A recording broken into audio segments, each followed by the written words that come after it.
This is the Big O Show. This is the Big O Show. This is the Big O Show.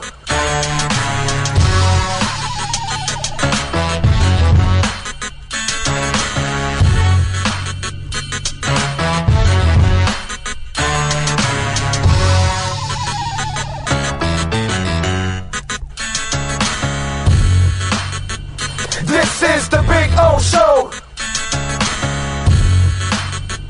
This is the Big O Show.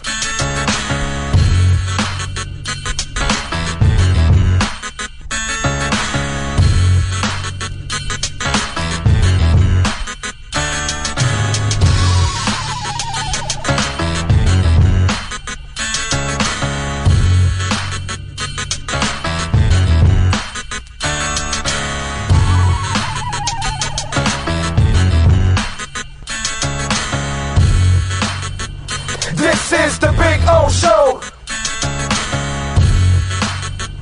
This is the Big O Show. This is the Big O Show. This is Welton Rayom has more than 62 years of litigation experience handling insurance disputes. They're committed to resolving even the toughest insurance claims quickly. Call them for a free consultation. 954-966-4646. At Welton Rayom, they don't get paid unless you win. Property damage claims to your home, business, or condo as a result of a hurricane. Welton Rayom can help. Water, mold, fire, smoke damage, Welton Rayom can help. Call 954-966-4646.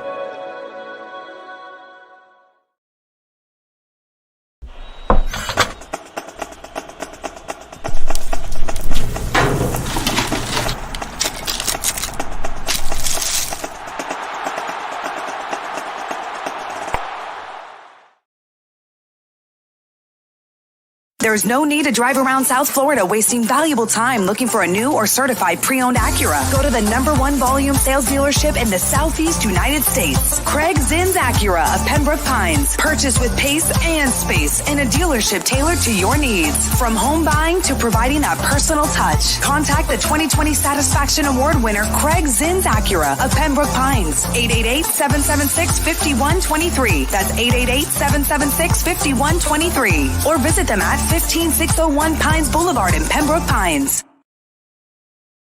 Oh, I think I know what this is. Houston, we have a package. Hello? No matter where you are, the Sloman Shield home security system guards your home. With next-gen perimeter protection, 24/7 monitoring, and interior motion sensing. And right now, get a free Sloman Shield security system and doorbell camera, all professionally installed, for free. Shield your world, the Sloman Shield.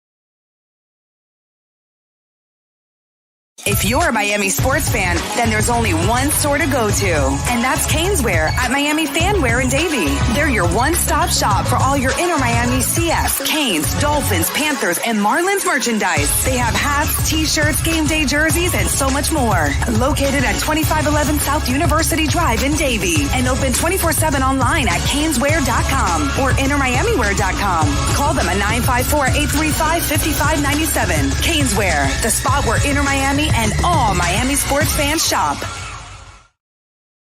When you move, you need a reliable company led by passionate folks, eager to assist its customers during a transitional process that needs to be smooth. Call Essential Moving Experts at 844-368-5750 for all your local and long-distance moving needs. You can rely on Essential Moving Experts. Mention the Big O Show and get $150 off. Family owned and operated, they offer free 30-day storage, full-service moving, fully licensed, bonded, and insured. Moving was never so easy. EssentialMovingExperts.com.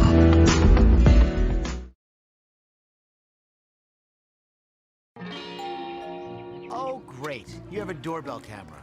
Now you have a front row seat to your house getting robbed. They're breaking into my house! Ooh, there goes the TV. I'm sure it'll turn up at the pawn shop. No, not the TV! Just because you can see them, that doesn't mean you can stop them. With Slogans, you get 24-hour monitoring, a free home security system, and professional installation. Plus, free doorbell camera, one that'll actually work for you. Get out of my house! Get out of the house! Call 1-800-ALARM-ME. For over 16 years, EJDConstruction.com has provided South Florida residents quality craftsmanship, accurate project management, and exceptional service. That's why EJDConstruction.com is an A-rated member of Angie's List and the Better Business Bureau. When you're looking for the right custom home builder for additions or home remodeling, please call my friend Eric at 305-433-4843. That's 305-433-4843 for EJDConstruction.com. Oh, I think I know what this is. Houston, we have a package. Hello? No matter where you are, the Sloman Shield home security system guards your home. With next-gen perimeter protection, 24/7 monitoring, and interior motion sensing. And right now, get a free Sloman Shield security system and doorbell camera, all professionally installed, for free. Shield your world, the Sloman Shield. Welcome to Red Light. Welcome to Red Light.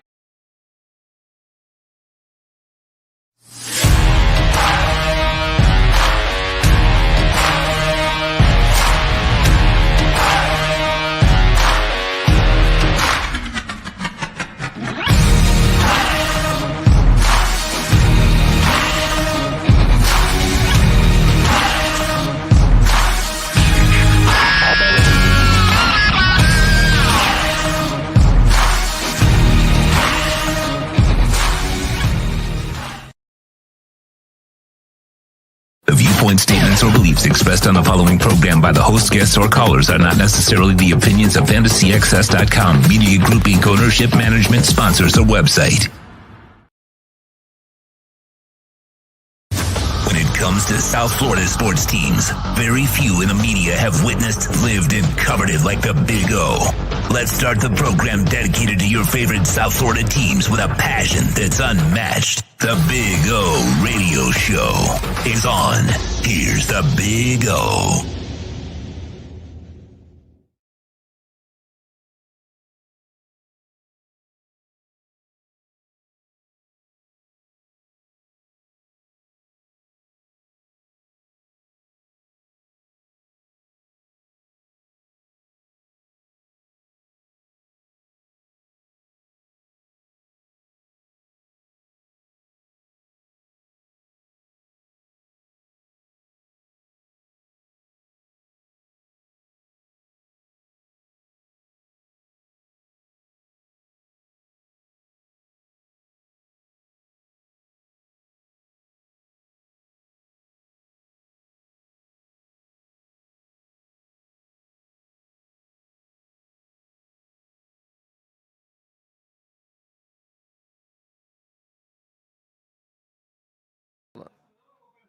Hold on.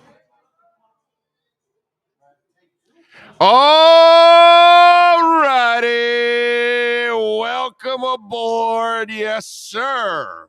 We are now ready to rock and roll from Hialeah Park. Yeah. All right. Thank you all out there. We thank, of course, the Brunetti family, Frank Fiore, and the great Steve Calabro, who I'm sure is walking around somewhere around here cracking the whip. So we got that going on. We got, of course, the awesome, the dominating Sean Stanley, who masters this program every single day. And we thank him because we can't go anywhere without him. So thank you all. And thank you, of course, for supporting us as you do, whether you're downloading the show in the middle of the night, in the afternoon, in the evening, on your way home. Well, today we are actually live for you drive time, folks. So that's actually going to be fun for some of you out there that can pull us up on your smartphones and smart cars and all that good stuff. Yeah, true Fin fan already sending in a super chat. He says, in the name of the Father, the Son, and the Big O. Thank you, sir. That's very nice of you.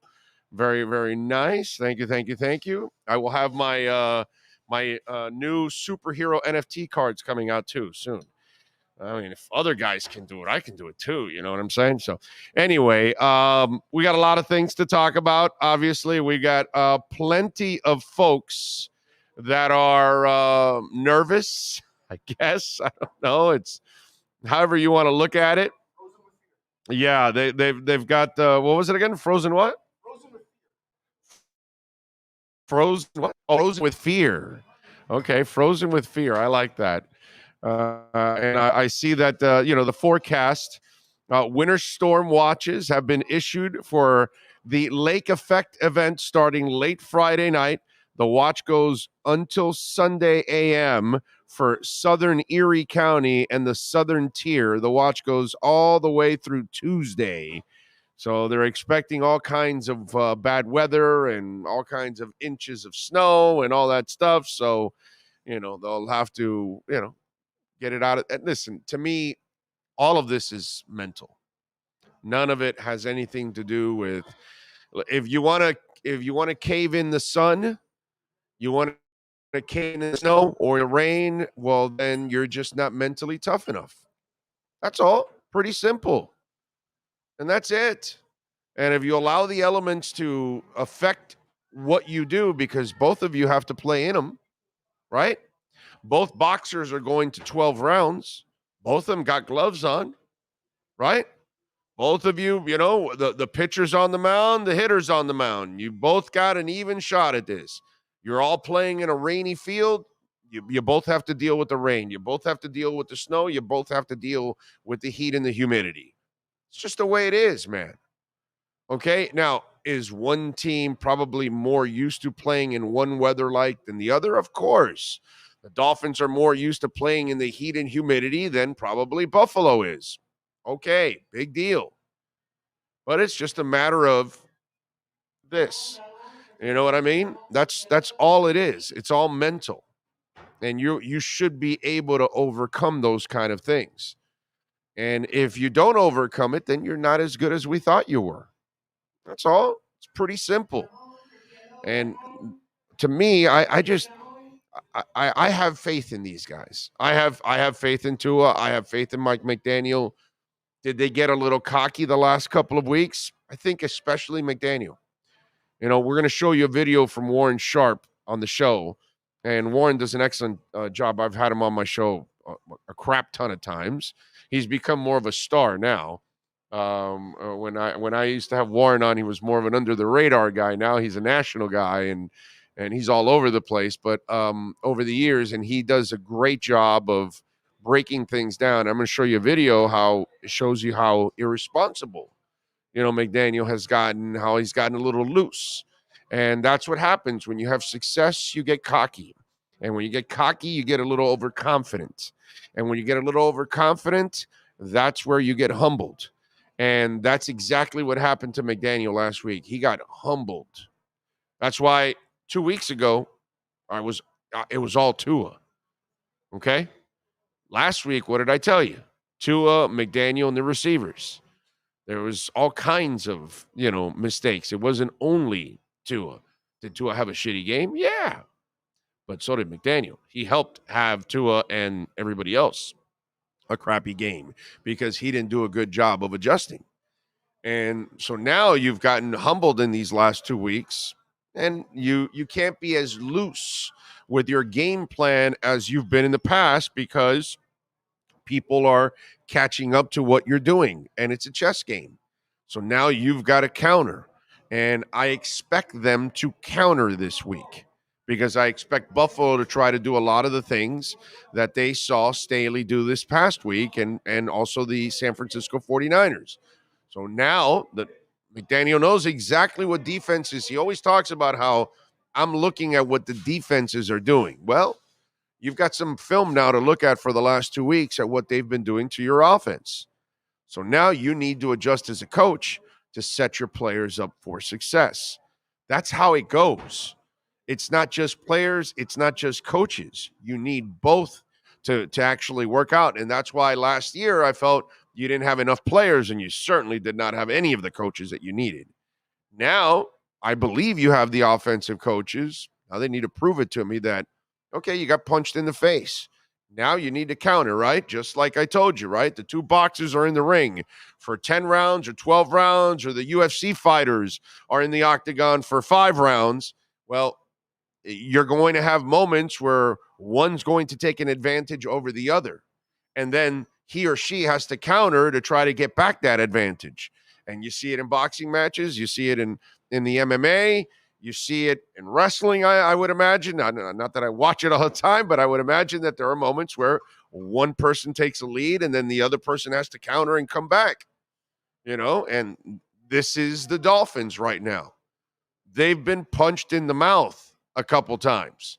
They're in the corner right now, and they're kind of covered up, and they're withstanding the blows at this moment. You're still 8-5, so you're still standing up. You're not down for the count. But before you go down for the count, you need a counter. And so that's the question. How do you counter? How do you, stick and move out of the corner and get the advantage again? And that's exactly what the Dolphins have to do. And I get it for some. Listen, a lot of you that are, doubting and whatever, you were never on in the first place. I'll give you an example. I got a tweet from a guy that, Cole Beasley was back, and he goes, "We losing, we suck again." That's a person that never believed in the first place. He acted like he believed, maybe, but he really never believed. You know what I mean? And that's that's how I am. Okay? If I have a belief in something, okay, you're going to have to convince me that it's not, but I'm not going to waffle on the first sign of adversity.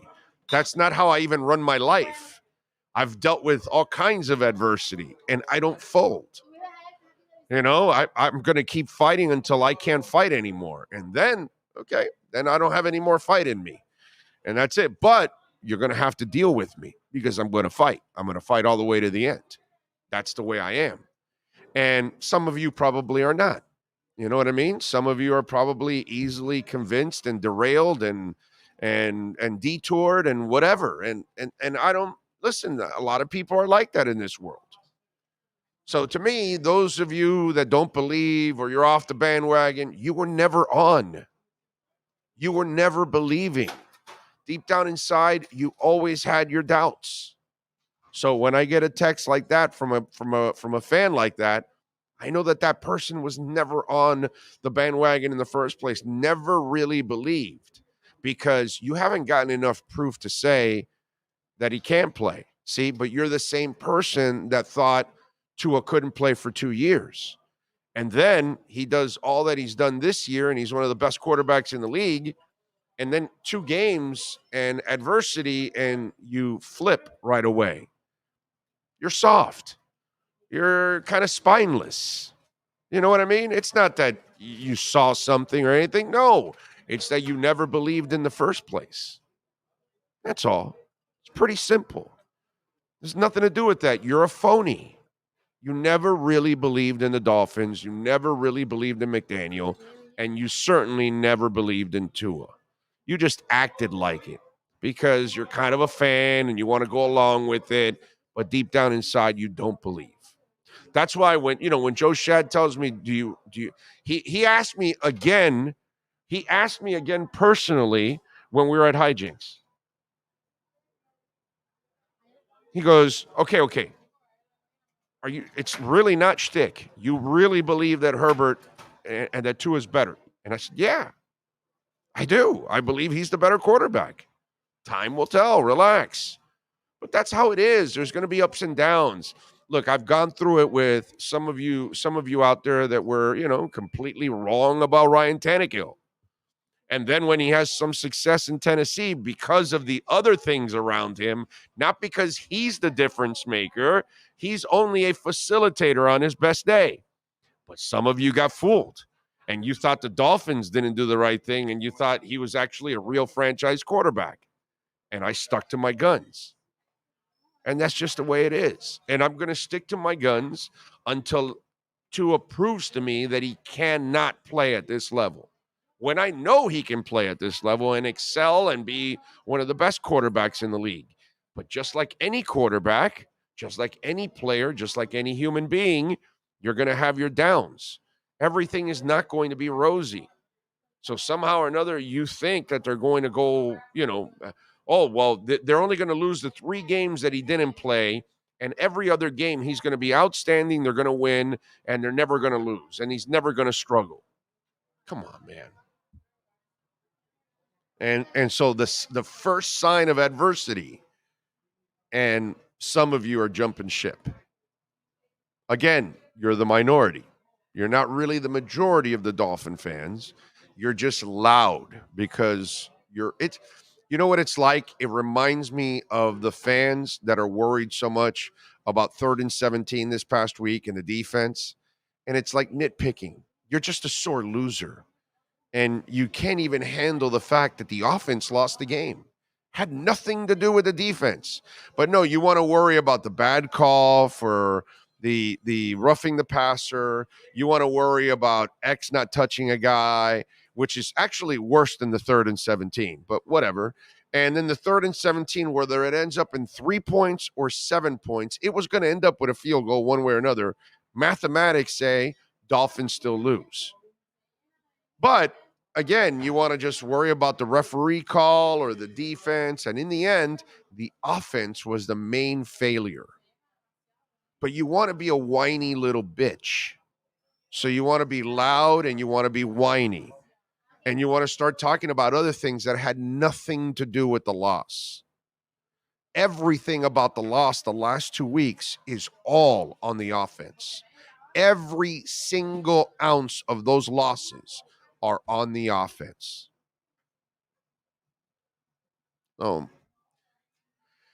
Quit, get off the bandwagon, whatever. But you know what, bro? I don't want to hear it. It's like, I don't want to hear your soft ass that they're going to lose and that they're not any good and that there's not a real good team and that the Tua can't play. I don't really care about your opinion, to be quite honest. Okay? Because you're the same flip-flopper that if they win this week, you're back on the bandwagon again. You're like a phony-ass fan, dude. Because Tua and Mike McDaniel have given you zero to doubt them. Adversity hits everybody. Everyone. And just because some adversity hit, that's all of a sudden your reality. You've had more to prove over the entire season, right? What is he, 8-2 now, right? 8-2? Yeah. Well, but let's go. He's 8-2. So he's performed well and won 8 games. But then when he loses 2 games, it's like you're spineless. Really, you're just spineless. It's kind of what it is. So there you go. That's my 2 cents for you spineless folks out there. John Santos, thank you for the love and the super chat, my brother. Appreciate it. Exploding fireworks and everything. There you go. Nice. Got a little wallpaper on it. I didn't even know you can do that. I know that I saw the stickers always a big fan of the stickers. And remember, you can also make a donation through Cash App or Venmo. That's Cash Big O Show. And remember, you can make a Bitcoin donation on Venmo or Cash App. Okay? Because, you can do it on Venmo too. You want to send a little Bitcoin on Venmo or Ethereum. I don't care. You want to send either one, Bitcoin or Ethereum? I'm good with that. Nobody's actually sent Ethereum. They always send Bitcoin, which send me Bitcoin. Got no problem. If you're going to make a donation, you can make it through Bitcoin. It's all the same to you, right? Doesn't matter. But if you can't, Appreciate it. That'd be awesome. Big O, if some of these fans on the Dolphins Legends cruise will sink like the Titanic. LOL, JK. Brett says, fair weather fans are like fleas, jumping from dog to dog. Anthony says, I'm still on the bandwagon, but my legs are hanging off. We will see. All 5 losses on the offense for multiple reasons. McD needs to pull an end to the semester all-nighters this week. Yeah. This, as I said, either yesterday or the day before, you either win this game or you play one hell of a game. But there's no other options. None. You cannot play bad and you cannot get your ass kicked. Those are unacceptable. You better play well. You better play your ass off. And worst case scenario, if you lose, you better lose because, okay, Buffalo just did something amazing and you were great, but they were just a little better than you. And I can live with that one. I can live with I can't live with the performance I saw the last 2 weeks. Because you're not going to just lose barely to San Francisco and to the Chargers like you did. No, you're going to get your asses kicked. If you play the way you play over the last 2 weeks, you will lose by 20 points. Simple. Okay? You're facing a quarterback that is going to punish you compared to the 2 guys you just played. You played a rookie, and you played another guy who really doesn't necessarily, he's athletic as hell, but he doesn't really play with the kind of killer edge that you really need. You know, that's why you can throw for 370, only score 1 touchdown, and barely beat a team that played terrible by 6 points.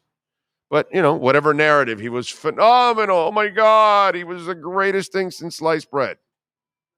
But that's not going to happen this week.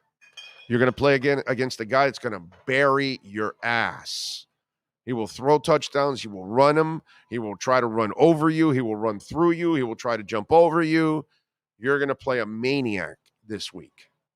That's the difference between him and Justin Herbert. You're talking about a guy that has all dog in him.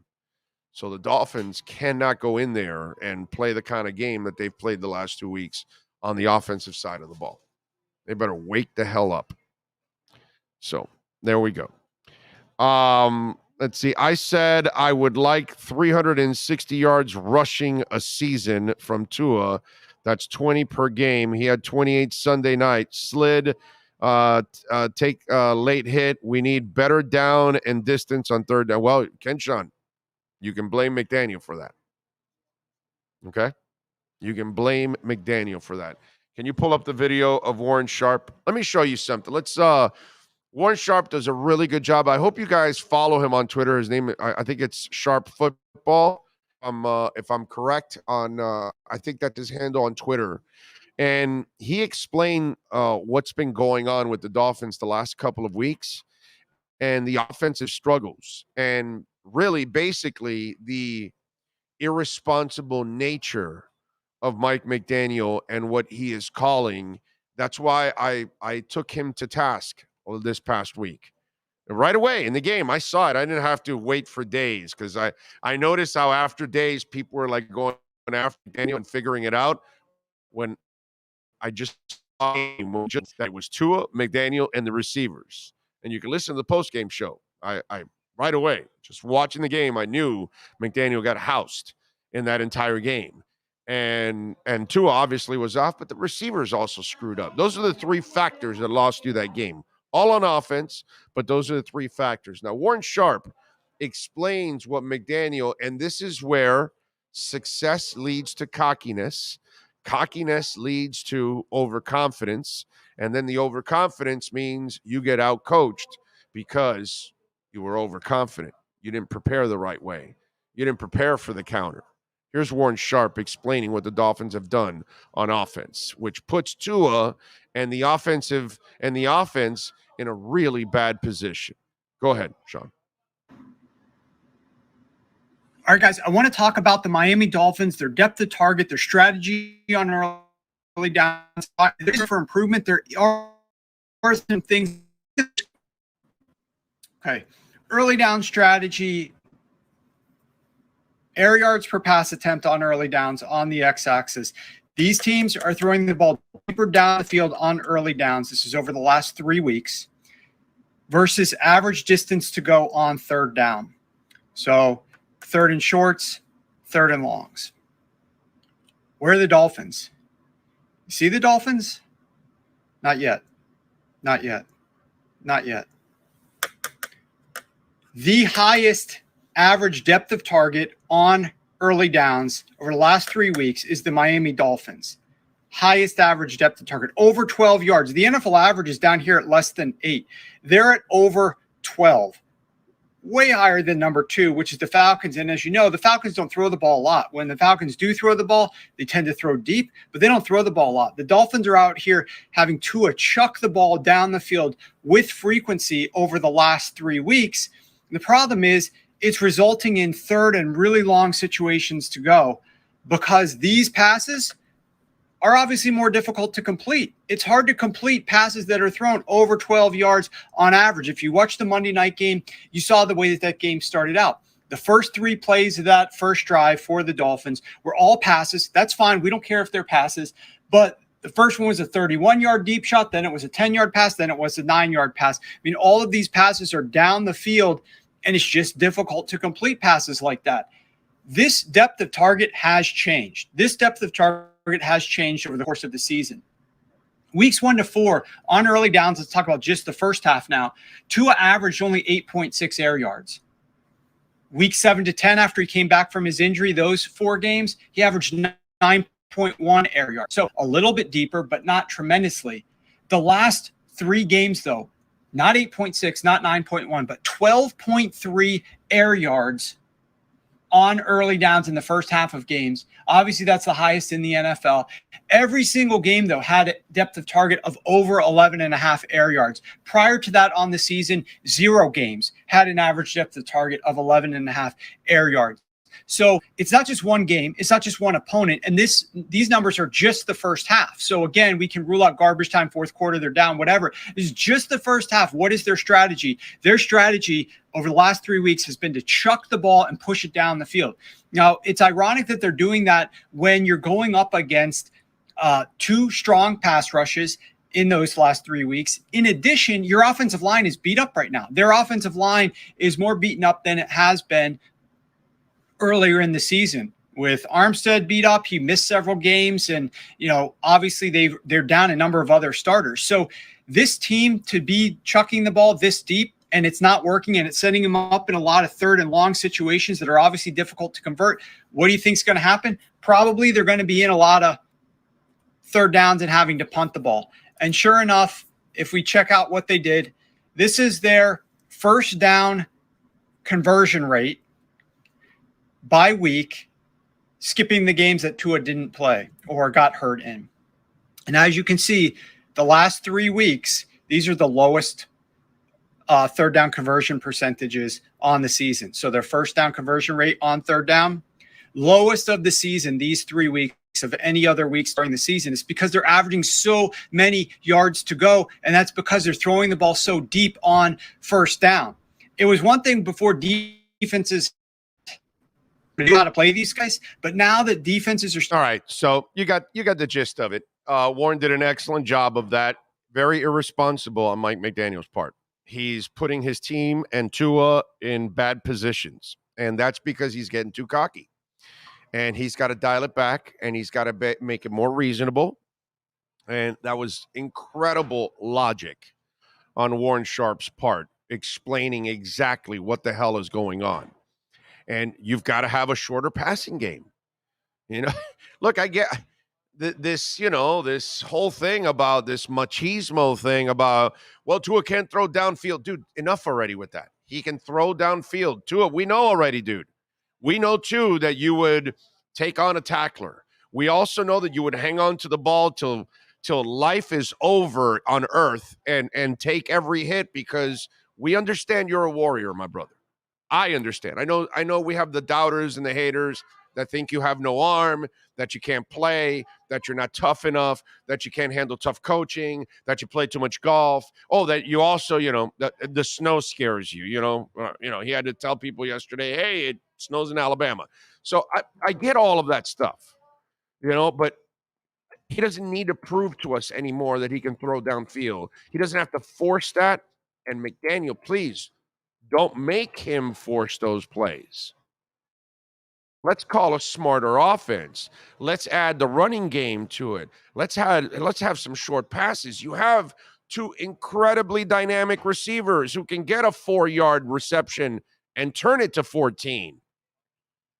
But if your air yards are already 12 downfield, you're now limiting, because the deeper you get, the lower percentage is your completion percentage. And that's automatic. That's just elementary, my dear Watson, as we would say, us old farts. It's, it's common knowledge. It's common sense. And he shows you this is why I was pissed at McDaniel in a big-time way this past week.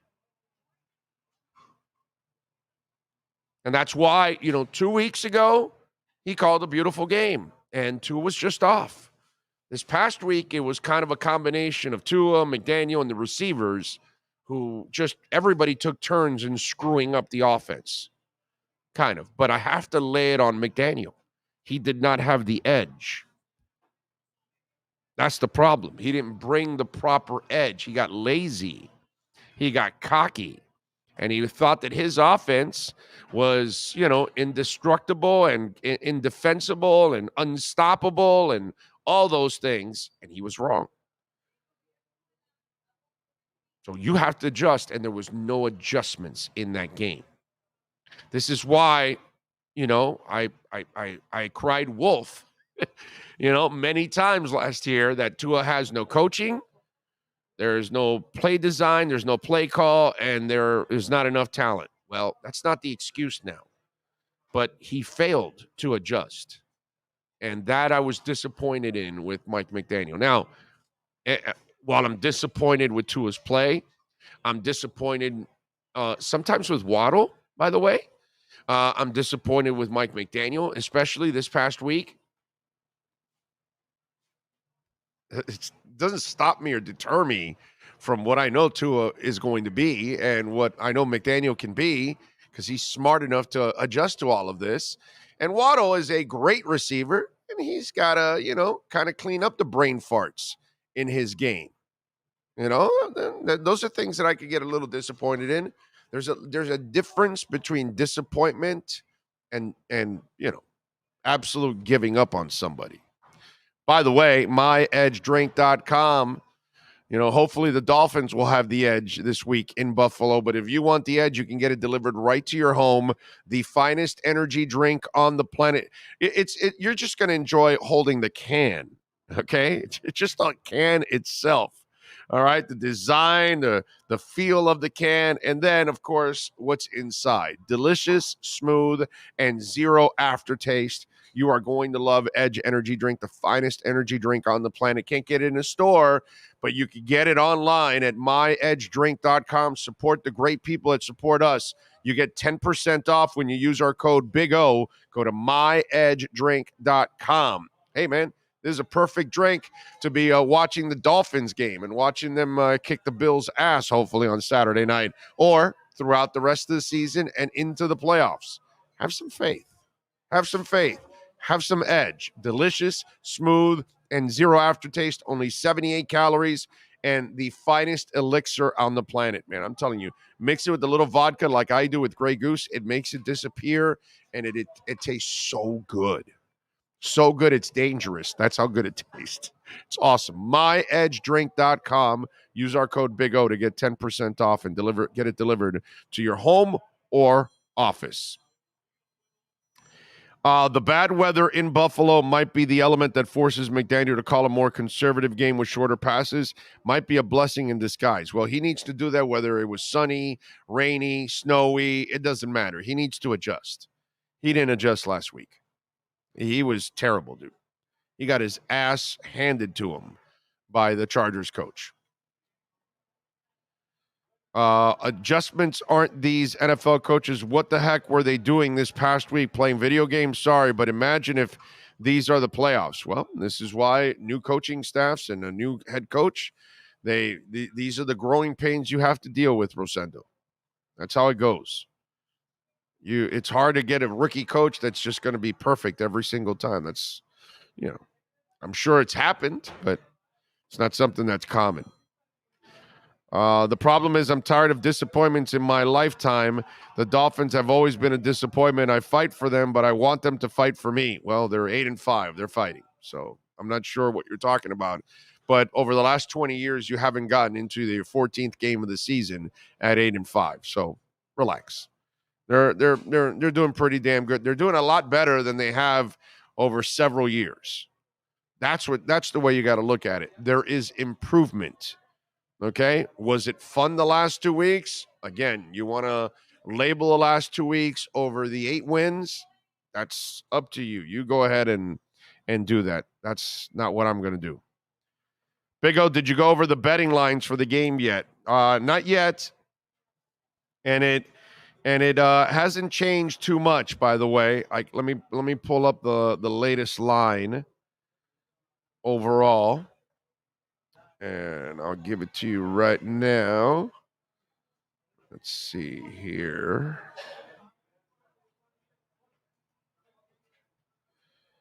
All right. Right now, I know it's 7.5. The last time I checked. And it is. Where is it? Here it is. 7 now. It's gone down to 7. So Bills are favored by 7. Over and under's 44. It was at 42. Dolphins are plus 265 and the Bills are minus 320. Right now, I mean, I haven't made my prediction, but I'll tell you this. I'm going to take the points. I got a good feeling that this team is going to show up and give it one hell of a game. That even if they lose, it'll be a really close loss, overall. I think they kind of learned their lesson, and especially McDaniel. This is going to be a great test for McDaniel, man. And I'm hoping that they win because that'll go really far to erasing the last 2 weeks. And then I think, the fan base can feel a little bit better about the finish because I know if they lose to Buffalo, it's not going to be a good feeling for the next 3 weeks. Even going into the playoffs, so let's say they win the next 3 games, fans are still not going to feel good about this 3-game losing streak, even if they win the next 3. Because the next 3 aren't nearly as tough. Well, I don't think the Chargers are that tough. I just think Miami played so bad on offense that they kind of gave that game away. And even the San Fran game, they had an opportunity to win that game. Tua left so many yards on the field in that one. I just have a good feeling about the Dolphins this week that they're going to put up a hell of a fight. I really do. Big O is talking about the tank years when Tua got benched every week, when our defense won games we credited limited Tua with. I don't think we credited Tua with. I think we've talked about that already this year. Now, this is a team that the offense needs to bail them out, not the defense.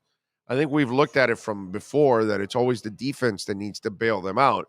They didn't have enough offense for the offense to bail you out. Tua did a really good job just to keep it afloat with the crappiness of coaching and the talent. See, that's the problem, 72 undefeated. You don't really define what went on properly. You generalize it, and you don't give it context. And that's your problem there. You see? It's not so much that you were giving credit to Tua for all the wins. Like now, when they're playing lights out, obviously he's the guy that stirs the drink. And you saw these last 2 weeks, when he's not on, you lost. When he's not in the lineup, you lost. You know what I mean? So obviously the offense carries this team. And it's imperative that the passing game is working. But the context of what happened the first 2 years, it was all, uneven. It was the defense at times, and obviously he did what he could do with very limited talent, or in the first year, very limited knowledge of the offense, because obviously the offensive coordinator and the quarterback were kind of brought together because of, they were trying to keep things afloat while they developed Tua. And it really wasn't for Tua what they were bringing in. So there was a lot of factors going on over the last 2 years, and he did a marvelous job over that stretch. But the difference now, again, look at what's going. You got to pay attention to what's going on. Now it's a whole different ballgame. And with all the injuries on defense, this offense is what has to carry this team. No matter what, this is the strength of the team, the offense. They're the ones that have to be the difference makers. And when they're not, they're 0-5. And when they are, they're 8-0. It's pretty simple. So I don't think it's that hard to actually figure out. I have faith. We are not lame. We are ride or die. Viva los Dolphins, home of the flip-floppers. Ken says, Big O, been watching the 1990 AFC divisional game, Winter Wonderland duel between Marino and Kelly. Dan was slinging the hell out of the ball, even in the snow. Yep, that's the one. I think that's the one I was there. I think that's the one I went with the wife. And is that the Don Beebe? Is that the Don Beebe game that he got injured? Tell me if that's the Don Beebe game that he broke his leg. That's the one I was at in Buffalo. What year was that one? You're going to search it for me? Thank you, sir. Yeah, Dolphins, Bills, Beebe breaks leg. Just put that. And that'll tell you probably what year it was. The Broncos are 3-10 with an elite defense, but everybody wants to attribute all of Tua's old wins to the defense only. Yeah, no, it was kind of the wins in the first 2 years were team wins, and I love what Tua did the first 2 years. I thought he did an excellent job considering the crap that he had around him. Okay, it's again context. You need to know what was going on. You can't have unrealistic expectations about certain things. Like some of our guys that we bring on, like Omar, who has an unrealistic expectation of what to expect from a defense that is so injury-riddled. Or some of you out there, by the way. Jose Lucas, thank you for the love on the super chat. Never been so confident Tua going to sweep the Bills. Well, listen, he doesn't lose to he doesn't lose to Belichick anymore, right? So, he's got, 5-0 the last, isn't he like 4-0 or 5-0 in the last 4 or 5 games he's played against Belichick? Or no, wait a minute. I think Tua's 4-0 lifetime against Belichick because Fitz must have played in the other games. So, yeah, I think if I remember correctly, he's 4-0 against Belichick. He's undefeated against Belichick. What if he wins against the Bills? Right? So he's undefeated against Belichick, and he'll win again in a couple weeks. And if he beats the Bills this coming week, and he's 2-0 against the Bills this year, it's the whole narrative will change. You know why? Because they'll say, well, wait a minute. Hold on a second. This guy's 6-0 against the Bills and the Patriots in his last 6 meetings against those teams. And then if he beats the Patriots in a couple weeks, wait a minute, hold on. This guy's 7-0 in his last 7 meetings against the Patriots and the Bills. That would change everything. That would crush narratives. You know what I'm saying? Let's see what we got here. Kevin Beal, thank you, sir. Appreciate you. He says, and he sends on Venmo. Remember, Cash App or Venmo, Cash Big O Show. He says, we LOLing yesterday when Omar said he needs to see more out of Phillips and Jerome Baker Laughs. I also don't understand him wanting to add a corner or safety. Our weak link is X, LOL, and no free agent is going to be better than Eric Rowe or even McKinley. Give me the names, Omar, LOL. Yeah, that's why he could. I had to give him the names of the corners like Janoris Jenkins and Joe Hayden, but yet they're not signing anywhere. And at this moment, they're not going to move Cater opposite of X. Would you really want to move Cater right now at this point? No. Cater's done a really good job overall, man.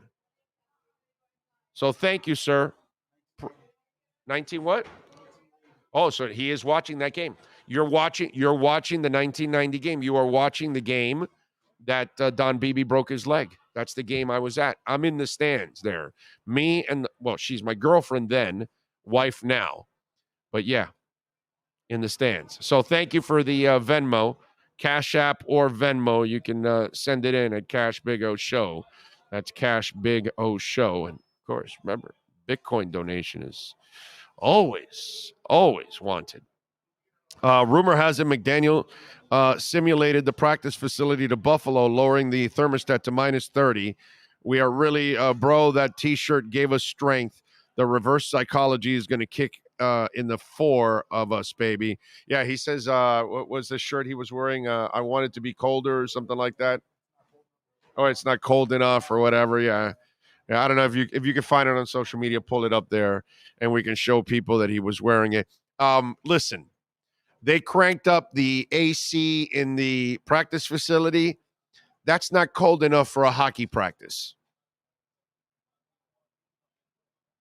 Okay? A hockey practice. Not a hockey game, a hockey practice. Because that's the coldest building that you have in sports, is a hockey practice. Because there's nobody in the building. It's only the players on the ice and a couple of writers and whatever media members. Because I know I used to have to cover the most boring thing to cover in all of pro sports is hockey practice. Because they don't really skate around hitting each other. They do too much of that throughout the season. So there's a lot of like teaching on the ice, and it's really slow. And it's like a Saturday walkthrough for the NFL teams inside a lobby in the hotel. Okay? You know, sometimes they'll go down to the lobby. Not the lobby, but they'll go into one of the conference rooms and areas where it's big enough of a conference room, and they'll have a walkthrough. So they don't even go to the stadium or anything on a Saturday. They'll just have a walkthrough. You know what I mean? Or on Friday, sometimes they'll have a walkthrough. Like, I don't know if you end up going to the Senior Bowl this year with me, but on that Friday before the game on Saturday, and it's just literally what it's sounds like, walking through the place. Super boring. That is hockey practice. Super boring and super cold. Remember, I'm a Ford, so my blood is so thin that I get cold for anything. You know what I'm saying? But yeah. Practice facility, when that thing is so big, how cold can you actually really make it? And once you're running around in pads and all that, even if you lowered the air down to whatever, what's the lowest an AC can go? Maybe, that's not enough, dude. You're not going to feel jack when you're on the field running around at 58 degrees. You'll feel it when it's at 10 degrees. That's going to be a little different. And the wind coming off the lake at, 25 miles an hour, then that shit is cutting you in half. That's the brutal. Oh, you got it. There you go. There you go. I wish it were colder. It's kind of a funny scene because he's walking up to it and walking up to players that I wish it were colder. And deep down inside, they're going, Coach, we're the ones that got to play, not your ass. Which one? Oh, let's forget crap still threw 306 yards and had a 60% completion percentage. I know. I'm a Tua guy, bro. So but I'm not gonna ever shy away from what goes on. If he plays like crap, I'll say he played like crap. Okay? And he played like crap the last 2 weeks. I'm not defending it. I'll defend him, and I think he'll come through again, and I think he'll turn things around. I still think he's going to be a great quarterback for this team for a long time to come. But I get it. We're going to have to fight through all of this, and I guess it's going to take a couple of years of performing at a high level before we finally get most of you to shut up. That are, they're not.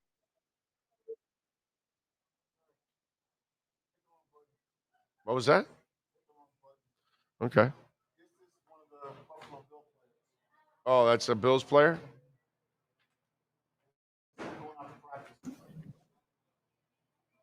What's he got? Is that a? Oh, wow.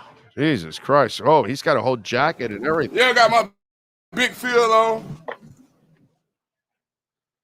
Okay. Wait a minute. 90. Who's 90? Because our boy from UM is 50, isn't he? I think Rousseau is 50, I want to say. Because I think it's 50 because I think it stuck to me. It was because, like, dude, a D lineman with 50, I think that's why it stuck to me. Or is he, or am I wrong, or is that him there? Because a Miami kid would be wearing that. Big O, did you see the depth of receiver targets on early downs charts, Twitter? We just played it, Jason, from Warren Sharp. That's Shaq Lawson. Okay, former Dolphin.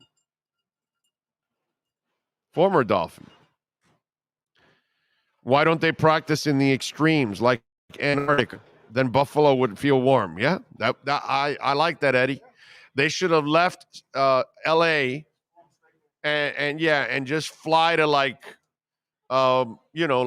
northeastern Canada, practice there, and then fly down into Buffalo. Yeah, I'm with you there, bro. That probably would have been the better thing to do. Go practice all week in Toronto or something, and then just bus over to Buffalo. And you're like, yeah, bitch, we've been practicing all week in the cold, mofo. We'll be wearing cutoff T-shirts. What do you think about that, bitch? That kind of stuff. So, yeah.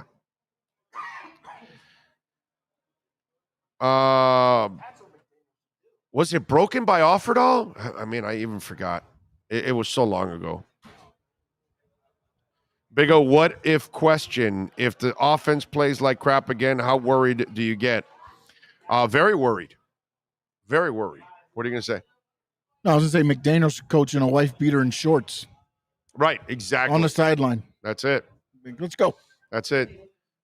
Eating ice cream. That's what he needs to do. Washing it down with a shake. That's all. Okay? In fact, McDaniel, in the middle of the game, should take the ice bucket challenge too. Yeah. Exactly. Right before he starts the game, he gathers the team around and he says, you guys, you know how tough this isn't tough. This is tough. And an assistant coach comes over and douses him with the ice bucket challenge. Right there to start the Buffalo game. The entire team would get, pumped up. McDaniel would end up with pneumonia and dead by the fourth quarter. He wouldn't even see the win. Right, do it for coach. By halftime, coach is in the hospital with pneumonia. And so now you have motivation in the second half. Let's do it for coach. He got pneumonia for us. We got to get the win for him. Okay? And that's it. It's an even exchange. Right? Jeff Wilson said no decision yet, and if he can play Saturday, he and medical staff will decide Saturday. Some discomfort in hip. Yeah, something tells me he's not playing. Yeah, dude. Hip also and cold. Oof. I remember when we were kids and we would play in the cold in the park. And remember, it's South Florida. Okay. But still, if it's 35, 40 degrees in South Florida and you go to the park to play, it hurts, bro. Okay. For South Florida wussies like us, it hurt, man. Because those were the things that we would, like, everybody around the park, we kind of had like this thing. If it's pouring rain, meet at the park. If it's super cold, meet at the park. Okay? And we would play tackle football, by the way. We weren't playing tag. We were playing tackle football. All right? I mean, we were flying around. When I think about the stupid-ass stuff that we were doing as kids, that made no sense whatsoever. So many ways you could have gotten injured and permanently injured for life. Did you play youth football, like league football, or at the park too? Yeah, well, at the park, and then we played. And you get to the park an hour early to play kill the man with the ball? Yes. Without pads. Without and then pads. you go and then you put the pads on. Yeah, okay, just making sure. Oh, yeah. Brother, we played tackle in the street. We did. We went that far. We had rock fights in our neighborhood. Like you would have and it was like gangs of kids from one neighborhood to another. You were on bikes. You had trash tops for like covers, those aluminums, because you guys were smart. There wasn't even rubber in those days. No. Some of us would wear, like I would wear my Dolphins helmet. Oh wow, you guys were allowed? Huh? You were allowed? Well, we were throwing rocks. You wear hoodies. On the head. You wear a hoodie. That's it. No. We people would wear helmets. Yeah, we didn't wear helmets. Some would wear a baseball helmet. Some would wear a football helmet. BB guns?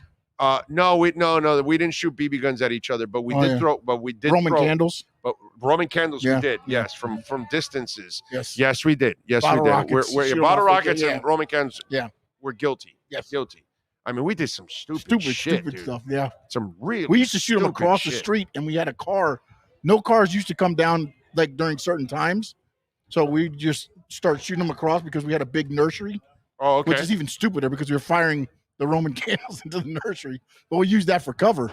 And a car drives by, and the Roman candle made it all the way through, and then we saw brake lights. Everybody. You scatter, you run. Yeah. We did a lot of stupid shit when we were kids. God, you think about it now, and it's like, wow, man, we were dumb. No, I mean, like I would be so pissed at my kid if they did some of the stupid shit I did, dude. It's like, come on, man. God.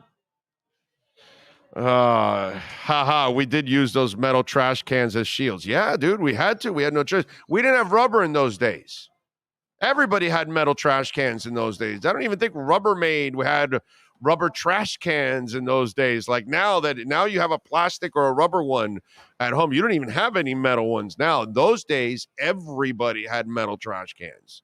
That was the norm. Or if your house was close to the dump next to the light pole, you just throw your stuff right there, and then that truck would come with the crane and pick up everything and all that. They don't do that anymore, right? In almost no neighborhoods now. They don't even get out of the truck anymore. Yeah, no, but remember the crane truck that would come to pick up that's now the bulk pickup. That does bulk pickup. Yeah, now. You have to then take it to somewhere, right? Yeah, that's what we do, because that doesn't exist. I'm trying to remember, we didn't even have the trash can down by the road, right? It was just what trash cans you had. You had outside trash cans, but it wasn't like one issued by the city. No. You bought it. Yeah. No. Oh, that's what I was trying to remember. I'm like, you bought it. When did those trash cans start? Oh, the ones by the cities. About 25 years ago. I was about, okay. I want to say about 25 years ago, they started doing that kind of stuff. So, yeah. Kids were tougher than survival of the fittest. Yeah. We were a different bunch. There's no doubt that we're a different bunch. Absolutely different bunch. Because remember, we're doing all stupid things. Then our parents find out about it, then kick our ass for doing all the stupid things. And then, we take a beating and all that. And then by dinner time, oh, I love you, Mom. And I love you, son. And that's it. We forgot about it. Today's kids, oh my God, they could never survive that. One, they probably wouldn't do some of the stupid things we did. But if they do, and then they get punished for it, now you lose them emotionally for like 47 years. Soft ass kids nowadays. Oh my God. Soft ass kids. Oh, Jesus. Ian from Brooklyn says, I grew up in Brooklyn. Well, you're Ian from Brooklyn, of course. We played two-handed touch, stop motion, but tackle was 75% on concrete. Good times. Yeah. I mean, it's the way it went, bro. It's the way it went. Stupid as hell on our part. But yeah, we did that stupid stuff. I got to tell you. You know what's stupid? Not to call EJDconstruction.com and call Eric and the great people there at 305-433-4843. Great sponsor of ours for a long time. And listen, we've got several listeners now, and you may need this help now because you may need to re-up your insurance policy, and you're finding out, my roof is over 20 years. I've got to now upgrade it, and I've got to put it up to code, or if not, the insurance company will not renew my policy, and that's happening to a lot of South Floridians. So if you live in Dade or Broward County and you're having these issues, call Eric at EJD Construction, 305-433-4843. And I know that we have some issues financially out there in this world, and some families are consolidating and moving in, and maybe your house, needs to expand because you've added a couple of family members. Call EJD Construction. They can build that extension, that new room, that second floor, you name it. They can do anything you want. You want to modernize your kitchen. You want to build a kick-ass man cave with all kinds of gadgets and everything going on. EJD Construction, man. Full home custom home construction and major home remodeling. If you had a fire, God forbid, in your business or your home, and you need to remediate everything and clean it all out and start all over again, they do that too. I'm talking about custom home construction, major home remodeling. We're talking about a full general contractor. He does it all. 305-433-4843, and go to the Instagram page, EJD Construction. Check out some of the work. It'll blow you away, man. 305-433-4843. That is Eric's cell number for EJD Construction, the owner. All right. Tua might be soft, but we just need him to make decent throws, and we might have a shot. Why is Tua soft? I'm not exactly sure what makes Tua soft, Frankie. That's not really anybody that blows out their hip from a 300-pound man landing on him and then has the balls to rehab to come back to the NFL to then get slammed by Michael Brockers. There's nothing soft about that guy at all. I think it's absolutely unfair. What am I missing? Huh? Oh, there's a super chat. I'm sorry. Frankie says, Sean, Jericho getting upset by a scrub. Your take? I guess I should have been ready, huh? Yeah. Well, you said you saw it, so you should have been ready. By the way, did I win yesterday? My prediction? I did not watch the whole thing, but I did see the scrub beat Jericho. And my take is this. This was put in action in October. Chris Jericho wanted to put him over, but he was the ROH champion. He lost the belt on Saturday. This Wednesday, he was able to bring in that young man and put him over. He watched him wrestle a dark match against QT Marshall and said, I'm going to make that kid a star. And that is what he did last night. He made the kid a star. And it's right behind, if that's what you're looking for. So did he? Nope, he didn't win that one. This is AEW. One? This is the other one. This is AEW. Yeah, that's WWE right there. AEW I have at the house. Yes, the last 2 weeks I've been blessed by Big O. I have now the AEW heavyweight title and the WWE heavyweight title. Yeah, I told Sean that he has to raise his studio game a little bit. So we got him some props. So we got him an AEW belt and we got a WWE belt. So there you go. WWF, right? WWE. Okay. It was WWF. Right. That's what it was. Get the F out. Okay. That's what it was. Okay. Right. So we got him 2 of those belts to kind of, upgrade. So soon you'll start seeing a change in his studio soon, in his studio look. And when the wrestling show comes back, it's going to have more props now and all kinds of stuff. So we got some props for Sean there. Let's see. Bro, the guy wearing a bubble vest under his jersey, we need to make some snowline men out of snowmen. That's the only shot we got. I don't think they'll call illegal player. I'm pretty sure. Tua never affected by pressure in bug games. Snow show. Anyway, what else do we have? Sean, do they still do tough men matches? My dad's friend wanted me to enter because I can take a lot of pain. I'm sure you can find a bar somewhere doing a tough man contest, but I don't know that they're legally running any of them anymore. It became the UFC. I can take a lot of pain. Oh, I've been taking some pain lately. Yeah, dude. What? Yeah. And I know we got a break already. Has Marcelo chimed in? He's half Cuban. I'm telling you, he's half Cuban. Have you heard of some show called The White Lotus? I've heard of it. Okay, so heard of it, never watched it. So my wife was telling me about The White Lotus, right? And I watch a lot of YouTube because I like to watch sports, news, crypto, politics, you name it, all kinds of stuff on YouTube. And I watch, newscasts from all over the country and parts of the world and stuff like that. I love YouTube because it allows me to keep up with a lot of stuff going on around the world, right? And one of the things that's been popping up on the entertainment side has been The White Lotus.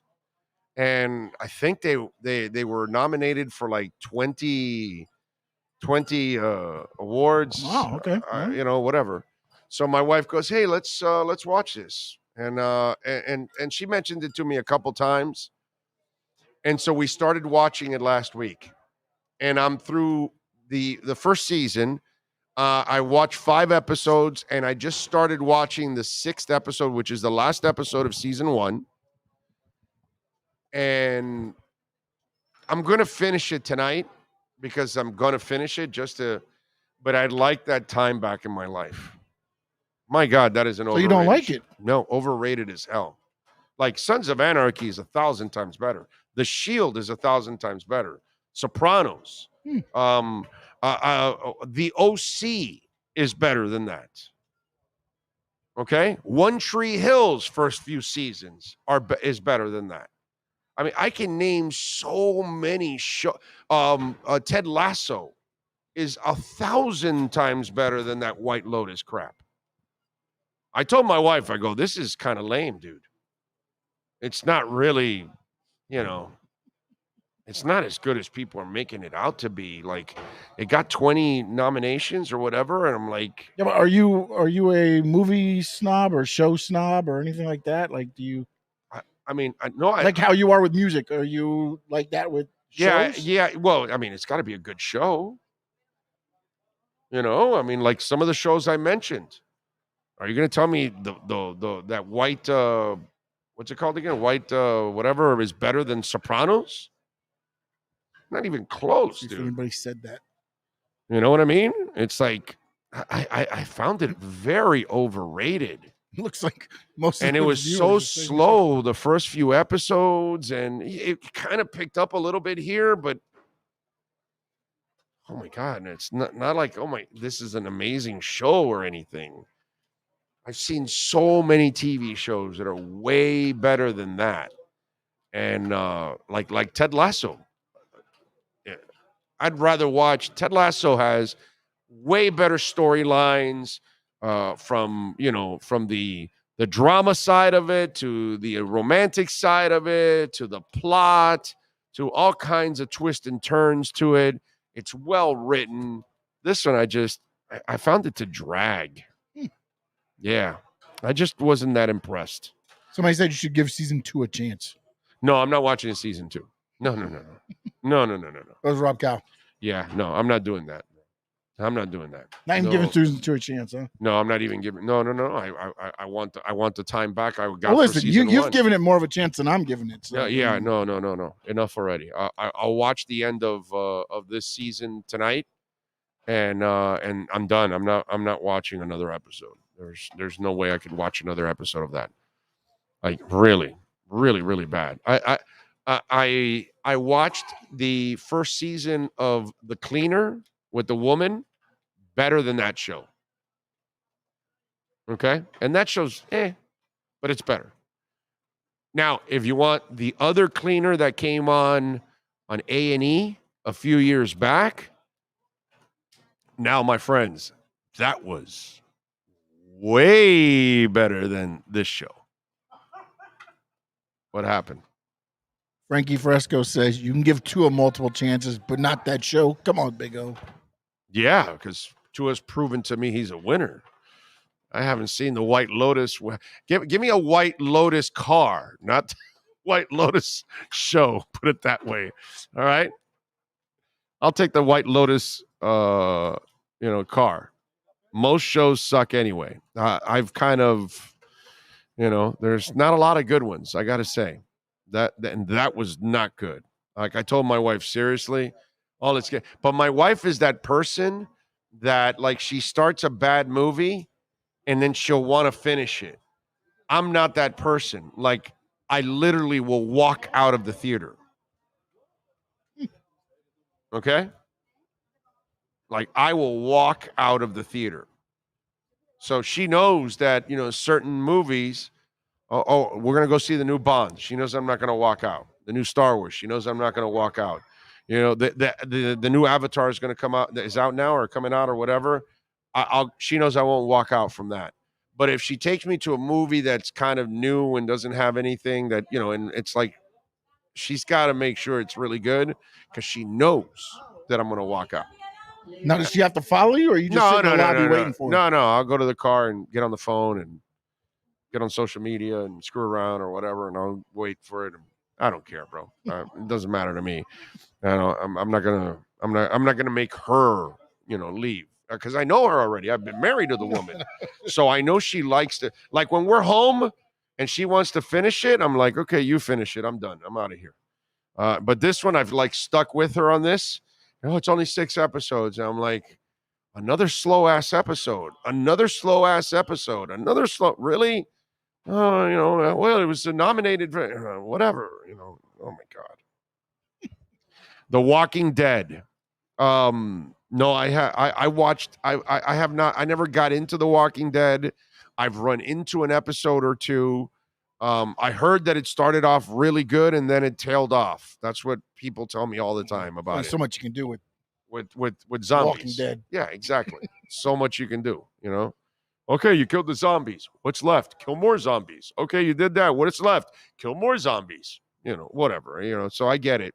But that's what I've been told, that it's actually pretty good. I'm going to go to Avatar 2. I'm going to go see it. The first Avatar was good, man. I enjoyed that movie. What is this show that sucks that we are discussing? It is called the White Lotus. The White Lotus sucks. So it sucked the life out of me for a couple of hours now. So I've got to finish. Better Call Saul is good. See, that's good. Tailed off after, but it started up way better. Like the first season of Better Call Saul is 1,000 times better than this White Lotus crap. Okay? 100 times. Big O is a mainstream viewer. No harm in that at all. Mad Men. Now Mad Men. It tailed off also. Okay? The back end of Mad Men was but the first few seasons, doggy. Way better than this White Lotus crap. So you guys are giving me some shows that, I've seen and that I know about, and they're actually good. Those are good shows. But this one was, wow. Like I said, Ted Lasso is 1,000 times better than that show. It's not even close, dude. That deserves all the nominations it gets. That I like. The Iron Lotus from Blades of Glory was better. I've lost my man card. I'm watching Wednesday. My wife watched Wednesday. I guess what you're saying. She liked it. I didn't watch it. I had no interest in watching Wednesday, but she enjoyed it. One Tree Hill and The Office are my all-time faves. Both excellent. I love One Tree Hill. Again, One Tree Hill, as it got deeper, I want to say maybe after season 5 or 6, it kind of jumped the shark. But man, I got to say the first like 4 or 5 seasons of One Tree Hill, not even close. Way better than anything that you see in that crap Lotus. I didn't see The Practice. I never watched that, so I can't comment on The Practice. Oh, Burn Notice. I love Burn Notice. That's entertaining. You know what I mean? I love Burn Notice. I'll take Burn Notice any day of the year and twice on Sundays over the crap Lotus.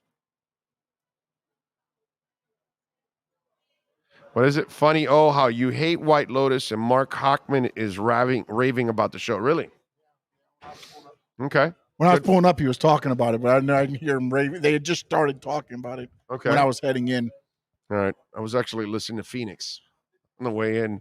I was listening to Little Phoenix throughout. I had to drop off my wife somewhere, and then and I was coming here.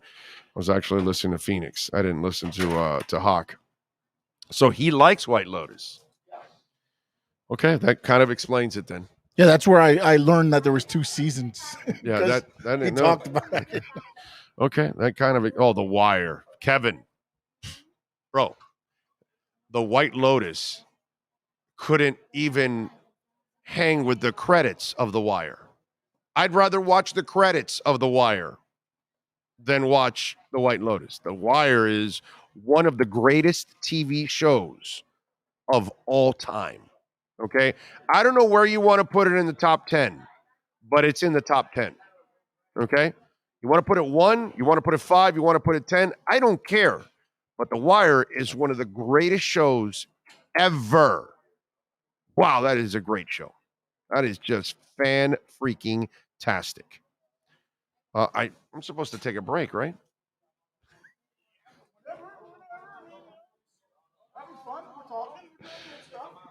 You can split it up at one point in an hour, so it's all good. Right, at the White Lotus talk. Right, exactly. You can start with the White Lotus as the second hour. Exactly. The crap Lotus. Longmire's all right. It's all right. It's not, terrible. It's entertaining. I watched some of Longmire. Breaking Bad. Come on, bro. I mean, I thought True Detective was overrated. Okay? And I know everybody brags about season 1 of True Detective, and then it went really down in season 2. But I thought season 1 was all right, but I thought it was a little overrated by people out there, True Detective. That's just me.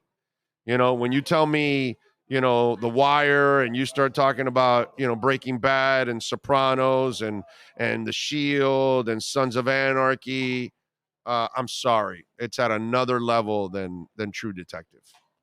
At 3 levels above True Detective. I thought True Detective was super overrated. Okay? I could say maybe but that's about it. You ever get into Yellowstone? I never watched Yellowstone.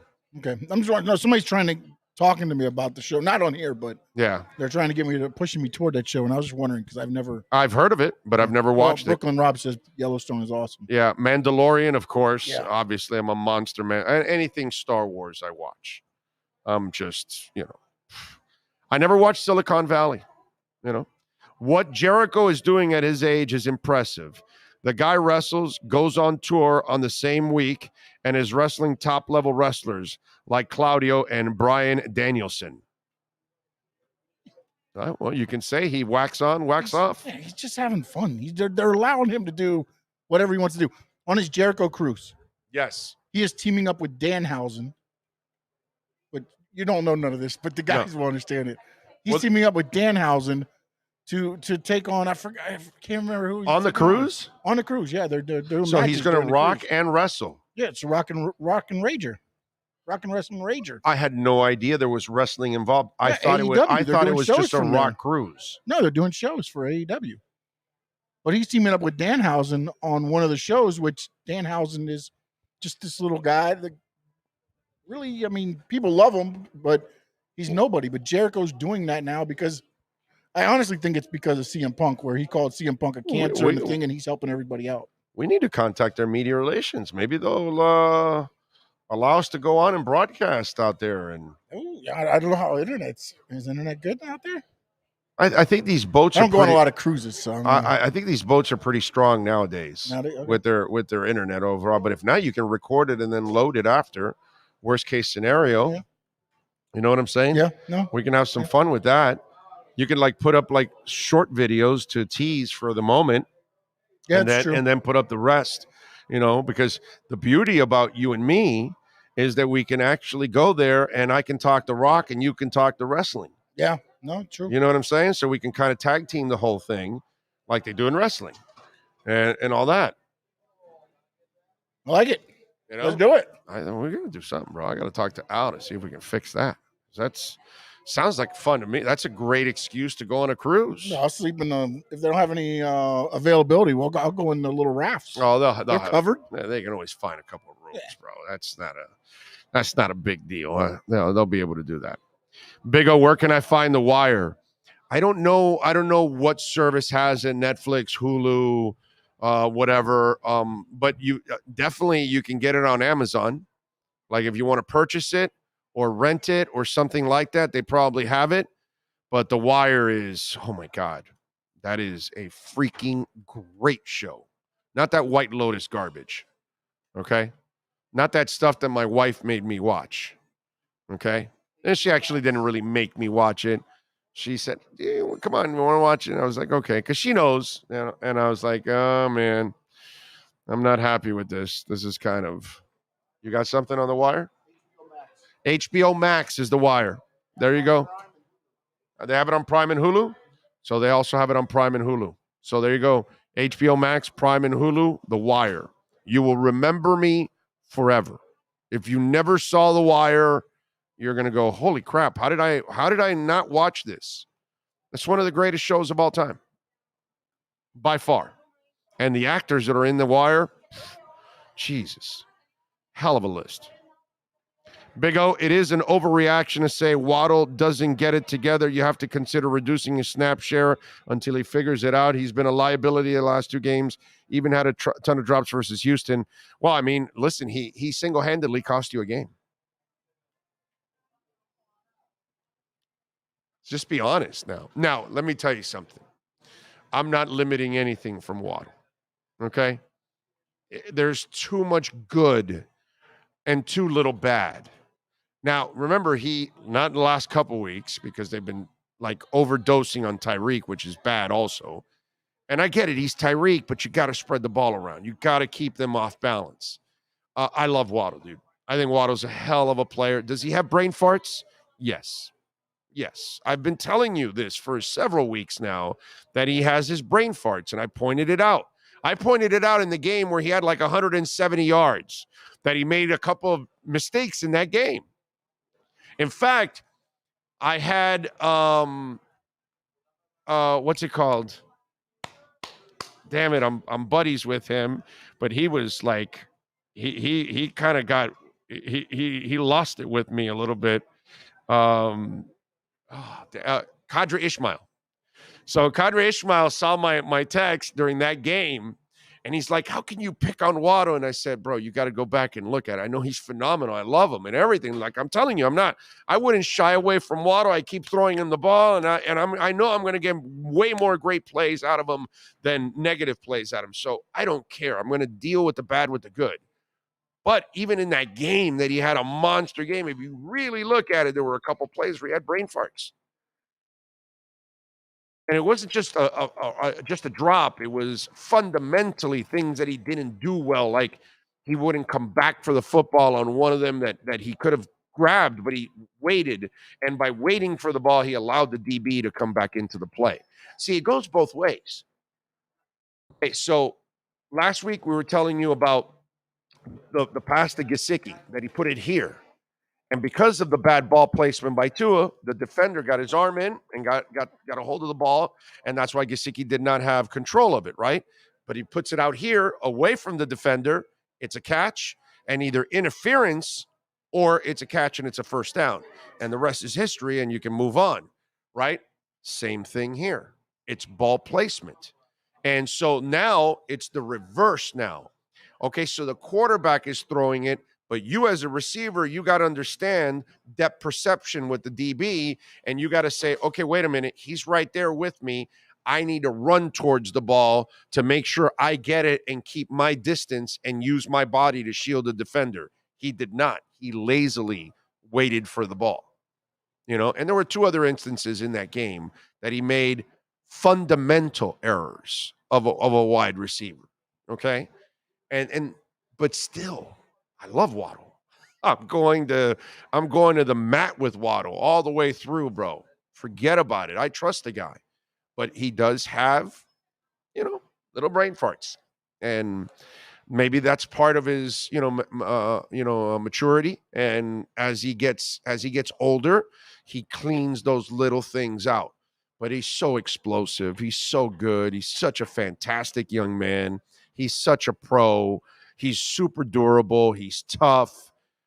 There's so many great things about Waddle that, again, this is not the show for you if you think it's all going to always be rosy.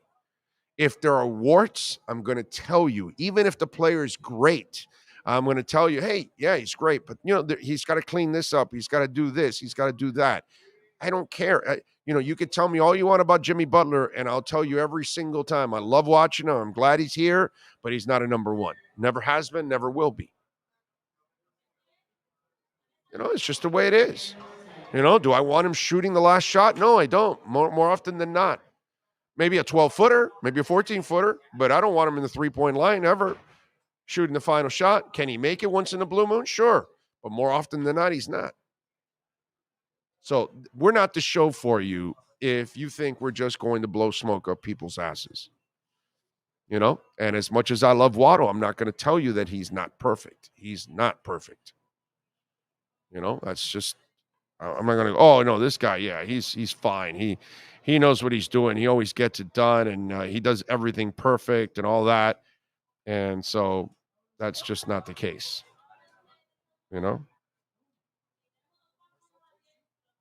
No, I have not texted him yet. Yeah, no, he has not. Yeah.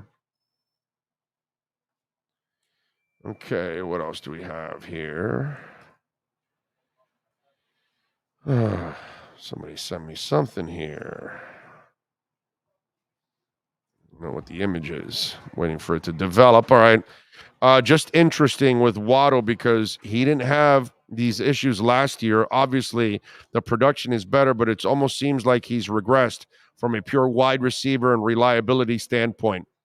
I'm not going to go regressed. I just think he has more of a workload, and I just think they're small little mental lapses. That's how I would call it. Little things, but he's young, man. Receivers kind of, they become them what they're going to be 3 or 4 years into their careers. That's when they have learned everything and all the nuances of the game, and they understand the defenses and what they have to do. And those are little things that it's not a major problem. I would not be, this isn't James, you blew it, Pruitt. Okay. Now, I lost a whole bunch of you because you're not old enough to have lived through the experience of James, you blew it, Pruitt. Oh, wait a minute. What's the name of the Oregon kid that Saban drafted? And he couldn't Hagen. I believe it was a 3rd or 4th round pick. Put Oregon wide receiver, Dolphins, 3rd round. I'm pretty sure it was a 3rd rounder.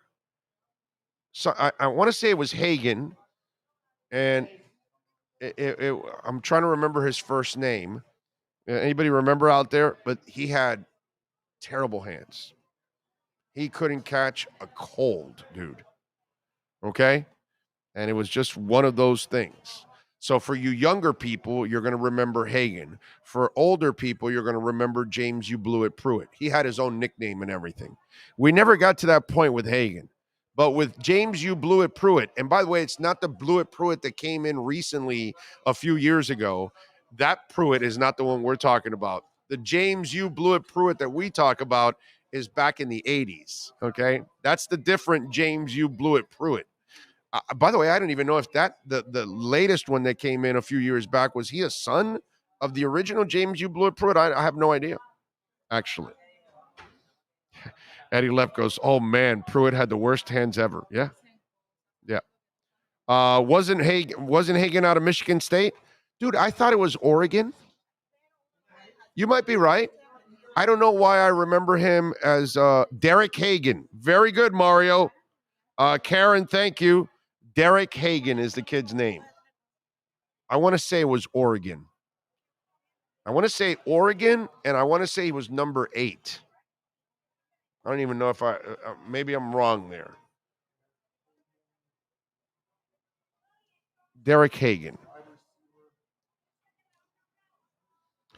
Hagen was out of Arizona State, somebody is saying. Again, you might. Now, that sounds more like a West Coast thing that I thought Oregon, Arizona State. That might make more sense.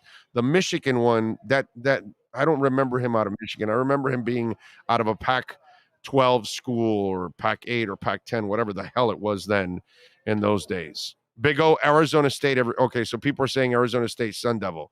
Okay, so that guy had terrible hands. It was Arizona State. Was it 3rd round that the Dolphins drafted him? I want to say 3rd round for him. I remember him because I even covered him at the Senior Bowl. Yeah, 2006 draft, 3rd round. There you go. Giants, Bills, and Raiders, along with the Dolphins. Okay.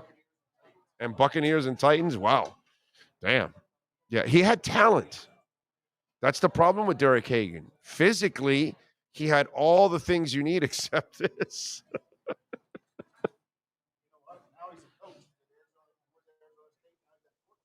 He's at Portland State as a coach, a wide receivers coach. Okay. All right. No, you need to catch the ball. Unlike you, coach. What are you doing? You dropped that ball. Well, coach, I was emulating you, man. You're my idol. Yeah, I saw your low lights. You drop passes everywhere. So I figured you're teaching me. I'm going to drop more passes. By the way, I want to thank the folks at Nature Bee. My throat has been a lot better.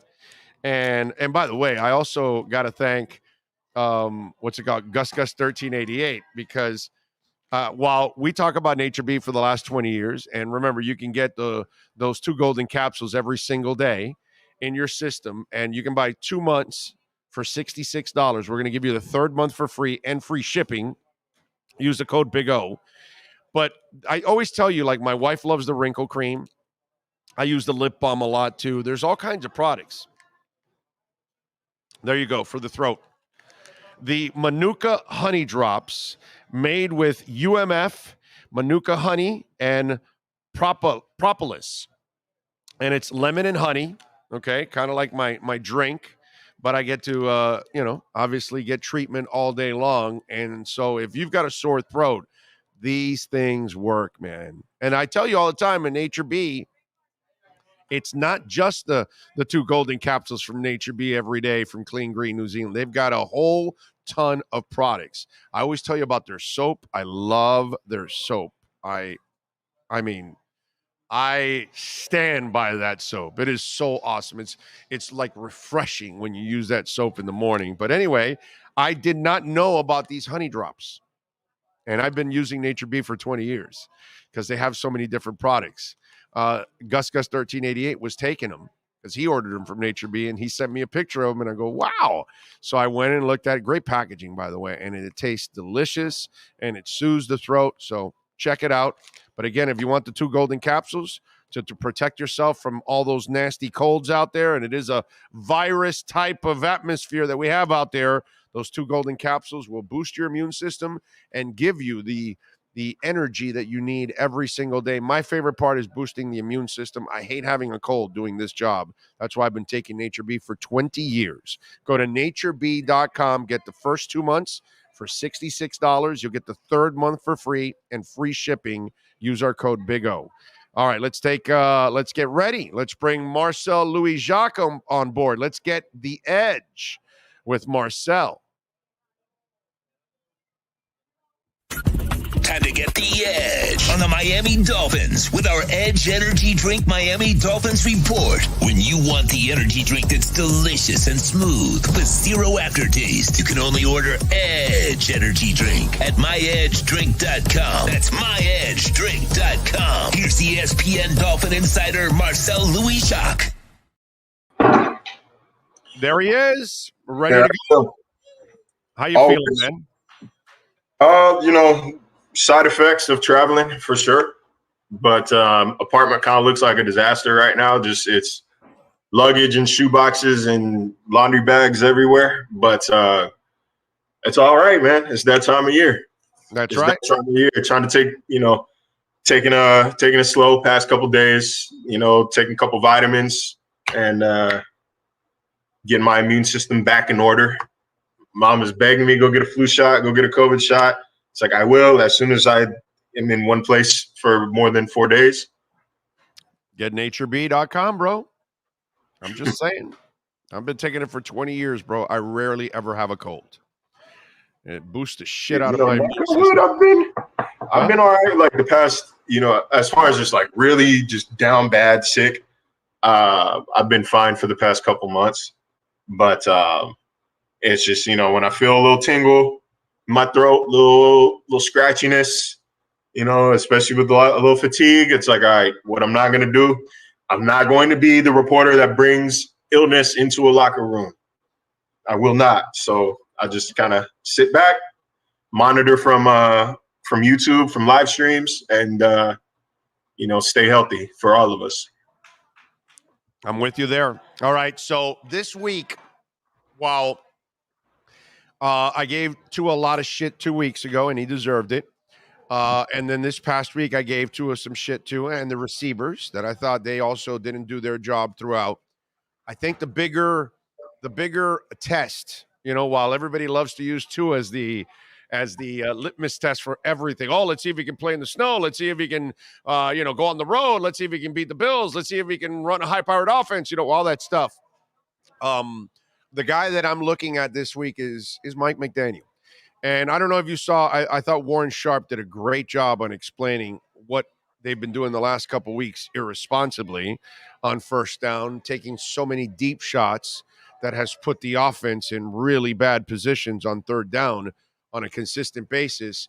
And he didn't adjust to what the Chargers did to him this past week. I thought there was a little arrogance to what they've been doing the last couple of weeks, that they've kind of felt like they are indefensible almost. And guess what? They can defend them, and they can out-scheme them, and they didn't do a good job.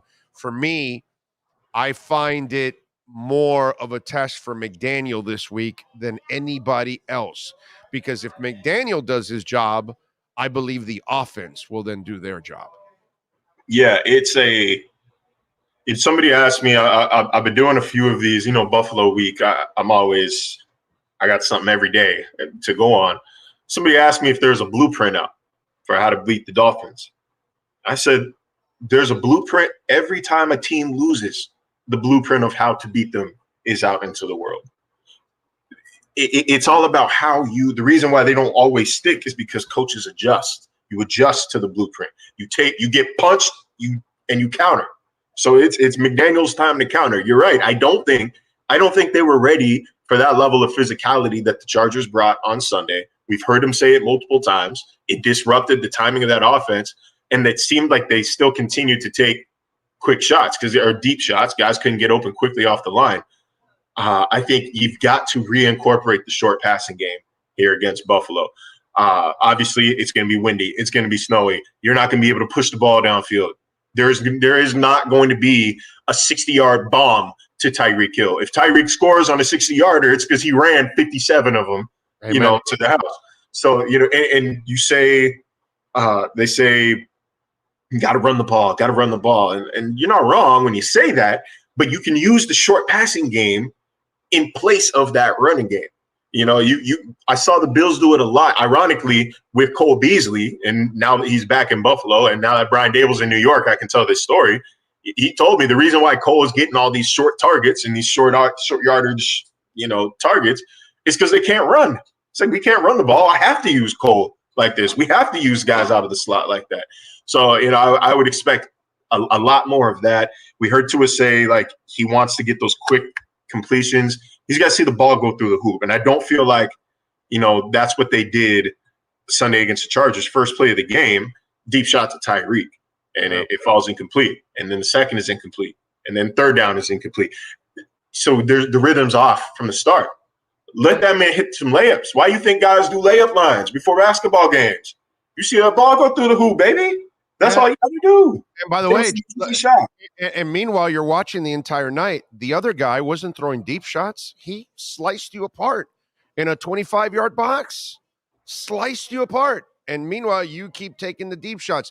There was a level of arrogance to what they were doing. And I think he got a nice fat piece of humble pie this week. And for me, I think Tua would have played better, and so would have the receivers if things would have been diagrammed a little differently. You know what I mean? And if he would have countered to what they did and would have had more short passes, would have added the running game, hell, you probably would have won that game because you were down only by 6, dude. One stupid touchdown changes the complexion of that entire game, and you walk out of there, with a victory. And so to me, it's the indictment is on McDaniel this week. I have to lay it more on him than anybody else. Injury-wise, how are they doing going into this game? Well, Elijah Campbell, Eric Rowe, they're both out. We're not going to see them this weekend. River Craycraft is doubtful. I don't think it's backbreaking, but I think it's a little more important than I think people's knee-jerk reaction is going to be because of how good Rivers been, how much of a target he has been in short yardage situations for Tua this year. It just impacts the depth of guys that can run out of the slot. He's doubtful. Teron Armstead questionable. McDaniel said he's good spirits throughout the week. They're hopeful that he'll be good to go. I would expect him to play. He's going to have to, what's it called? It's going to be pain management because it's going to be cold. You're going to be stiff. It's a short week, but he did get out of Sunday night with no setbacks. That's a big deal. Jeff Wilson, questionable. Again, you got to think, how effective are you going to be coming off a hip injury when you've got to basically high knee and high step your way through a snowy field? So I'm not sure. I think that'll be a game time, see how it feels before the game type of deal. Teddy Bridgewater also questionable. There's not really much needing to explain there. Teddy backup quarterback is questionable. Yeah. I'm not really worried about that. Like, respectfully, of course, all due respect to Teddy, it's like if Uno ain't playing, you ain't winning. Backup, if Bridgewater or Thompson have to come in, it's over.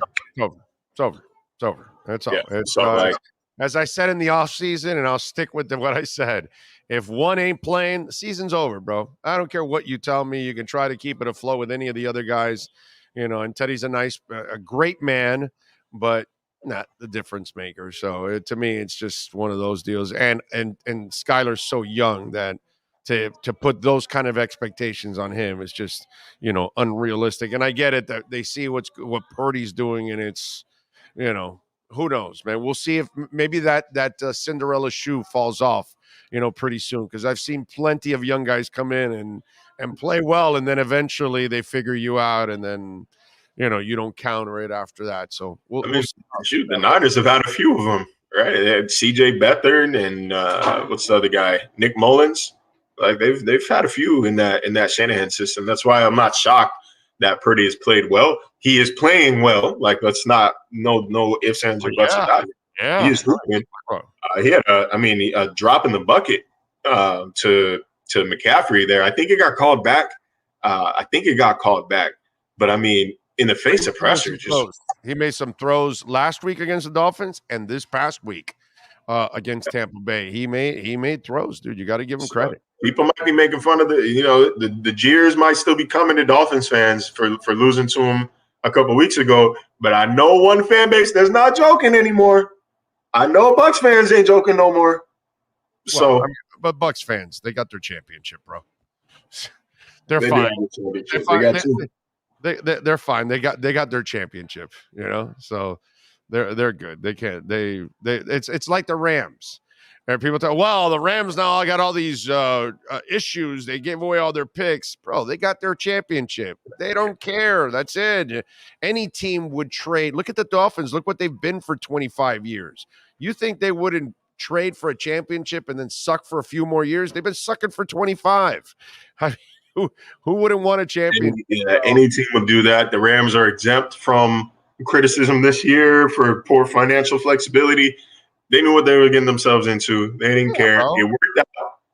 The Bucks too, bro. It worked out. You brought in Brady. You got your title. Mission accomplished. So however it ends, it doesn't really matter. By the way, do you think Brady will come back? Because now that he's divorced, I almost feel like football is his family now. Because, you know, he kind of unfortunately. It sounds unfortunate. I don't know, man. I've been paying a whole lot of attention to that. You know, it's not like he's played poorly. I think that offense has been a disaster this year, just all around him. We knew during the joint practices, like when we saw how banged up that offensive line was. It's like, all right, this might not be the same for him this year. They're going to struggle this year, and he wasn't around, so I think they had some chemistry issues to tape together toward the for the first few months of the season. So I don't know. Maybe he comes back.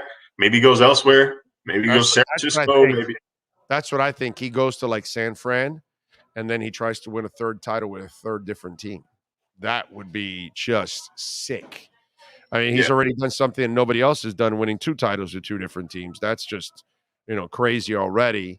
If he goes to like San Fran and they say, no, why are we going to bring back Garoppolo? And if Purdy kind of falls off the deep end here, and they know Trey Lance is not ready still, you bring Brady in for a year with that offense. Damn, dude, that would be, and his hometown too. So he would get an opportunity to go play for the team that he grew up idolizing. I think the San Fran one could be an option for him. It's home. So yeah. It's home. Just Giselle just moved. I think and dude, that's a Super Bowl from him. That's a Super Bowl team with the right quarterback. That's a Super Bowl team, right? I mean, I think we saw that on both sides of the ball. I think they're probably the most complete team that's missing a quarterback in the NFL right now. Like when you looked at the Bucks a couple of years ago, right before Brady got there, and you said, as soon as he signed, you said, "Oh boy, right, that's a Super Bowl team. That is a Super Bowl contender." But it could go the other way, because I think if you saw the Broncos, you're looking at the Broncos when they trade for Russell Wilson, you say that's a dangerous team in the AFC. Yeah, at that moment I did. I was wrong as hell. Yeah. Yeah, everybody was. But there's no shame in it when everybody is wrong. Yeah. I think I knew a friend of a friend. A friend of a friend apparently watched like every Geno Smith snap of his career over the summer and was convinced that he could be good for the Seahawks that year. So that guy gets the credit, but the rest of us, man, everybody thought Russ was going to be fine. Yeah, I thought he would be all right overall over there, and he has been, absolutely hard. And he's a good dude. I know he's kind of corny in his own way, but he's a good person, and it's kind of he's. You don't think he's a good person? I want him to be a good person. I want him to be. I think he's a little Hollywood. Okay. I think he's a little full of himself in that sense, where he just considers himself to be Russell Wilson, which you are Russell Wilson, but damn, bro. He had it going on for a while that he could think of himself that way. You know what I'm saying? So yeah, that doesn't work when you're playing poorly and your team is losing. So this has been kind of rough, but I just don't look at him like a really bad dude. It's kind of a weird situation. All right, how do the Dolphins win this game? So that's it. You got them losing there. That's it. It's gonna. My bold prediction of the week is the Dolphins winning. For what it's worth. That's my bold prediction. It's a prediction, but it's bold. Because this is They're conditions that Buffalo is prepared for. I understand where Mike McDaniel's coming from when he says, they have to play in the same stuff. They have to play in the snow too. But Dan Graziano today on Get Up was talking about a conversation he had with Josh Allen about, throwing in the snow. And Josh is saying things like, your drops are different. Like your receivers can't go as fast. So you have to get the ball out a little faster, and XYZ, your windows shrink. And he had a very technical answer to how it changes. And Tua is just like, I thought it was good. I liked throwing in the snow. It wasn't as hard as I thought. I didn't feel those conditions. I didn't feel the effects. One of those guys is a little more used to throwing in the snow than the other. If Josh Allen says there's effects to throwing in the snow, there's effects to throwing in the damn snow. So I'm a little bit concerned about Tua. I think that the conversation about Mike's comments has been a little overblown. All he was trying to do is not make the snow become the story. Like, he was not trying to let the weather become a bigger story than the game itself. He was not saying like nothing changes, like we're not going to prepare, we're not going to do.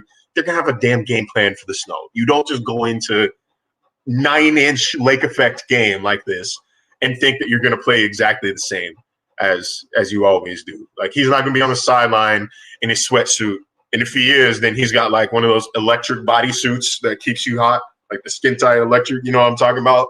Yeah. Like, that'd be kind of badass actually to just see him on the sideline in the damn travel sweatsuit. Right. But, if you want your coach to literally survive, you hope that he doesn't wear that. But they'll be ready for the snow. He just doesn't want it to be like, he doesn't want them thinking about that the entire way to where it psychs you out when you actually get there on game day. But ironically, it's become a big enough talking point that if they're not ignoring it in that facility, then it will be a distraction. But how do they win the game? I did not answer the question. Right. You incorporate the short passing game. You hang on to the ball, win that time of possession quietly. The Dolphins are dead last in average time of possession over the past 2 weeks. It shouldn't be a surprise if you watch the game, but to hear it out loud, to hear like they are dead last in the NFL in drive time and time of possession, all the above, they have to be able to sustain drives here in the snow. Defense has to stay true to its lanes. Like, they've got to contain Josh Allen. It's not like they're going to air the ball out either. So, it shouldn't be – it should be an interesting – it should be a game. They got to be physical as well. They've got to win at the point of attack. Christian Wilkins, I think, is another X factor this game. He has been excellent over the past 2 weeks. There's a path to victory.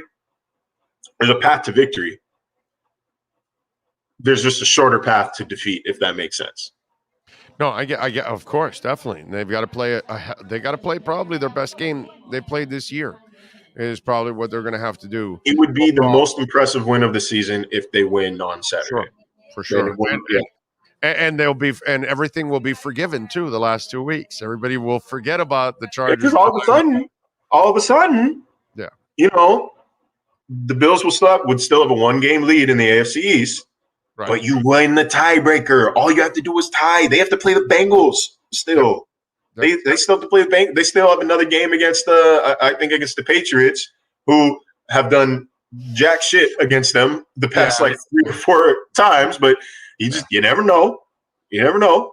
New England beat them in Buffalo last time with insane weather conditions, but the game will be in Buffalo. So, it's just a lot can happen. A lot can happen over the next 4 weeks. All you have to do is tie with them if you win on Saturday. All you have to do is have the same record. That's massive. Do you think Miami can run the ball against them? No Jordan Phillips, but he's more of an edge rusher, or she's more of a pass rusher than a run stopper. Like more of a 3-tech than a 1-tech there. I don't know. Nothing I've seen over the past 2 weeks has convinced me that they're going to be effective running the ball. I think that, like I said, we see them supplement the run game with the short, quick passing game. Maybe it's more screens, it's more quick hitches, it's more, we just haven't really seen that where they're just saying, let's get the ball to Tyreek as quickly as possible and then let him figure it out from there. I think we maybe see them go, revert to that a little bit more. They just signed him this past week. Will they inject Cole Beasley into the lineup? Yeah, I would expect so. He's supposedly in shape. He's healthy. They need that. He knows the system. He knows the playbook. Josh Allen loves him as a target. He is going to be a challenge for them if he is in shape. He is a very good wide receiver. All opinions aside, I think he's not matured. I don't want to he's older than me, so I don't want to talk down to him like that. But it seems like he's really grown over the past several months. He's calmed. Heard some stories about people, kids telling his kids they can't come to his birthday party because their mom doesn't like Cole, and it's just it's an ugly situation that he exacerbated. But it sounds like he's trying to make it right off the field. But on the field, they need him and they miss him. So I think we do see him come Saturday. Yeah, it's been a different ride for Cole Beasley, but it's kind of weird if they sign him and they play him this week. Is Fisher ready to play? Because he was active last week, but again, they didn't sign him to practice squad. They signed him to the active roster to take Austin Jackson's spot, and he was active. So I'm just wondering what kind of shape Fisher is in, just in case, because the good thing is he can play both right and left. I think that they are. I think they are prepared for him to play. I think he's prepared to play. We heard Frank Smith today. Kind of compliment his professionalism there, compliment his readiness. He's not that far removed from the NFL. He just played, I think it was 16, 17 games with the Colts last year. So it's not like they just signed him out of the woodwork, signed him out of retirement. I think he's ready to play if they need him to play. Sounds like Liam Eichenberg might be ready, before the end of the season as well, which is a pretty impressive turnaround for considering what his injury was. If anything, that's depth for them. And you can't have too much of that this time of year. But no, I would expect, if Armstead is hurt or can't go, that I think that it's Eric Fisher is the pretty obvious choice here. Okay. All right. Good stuff there. Wide receiver wise, how is Tyreek? How is Waddle health wise? Because obviously Waddle got tweaked a couple of weeks ago.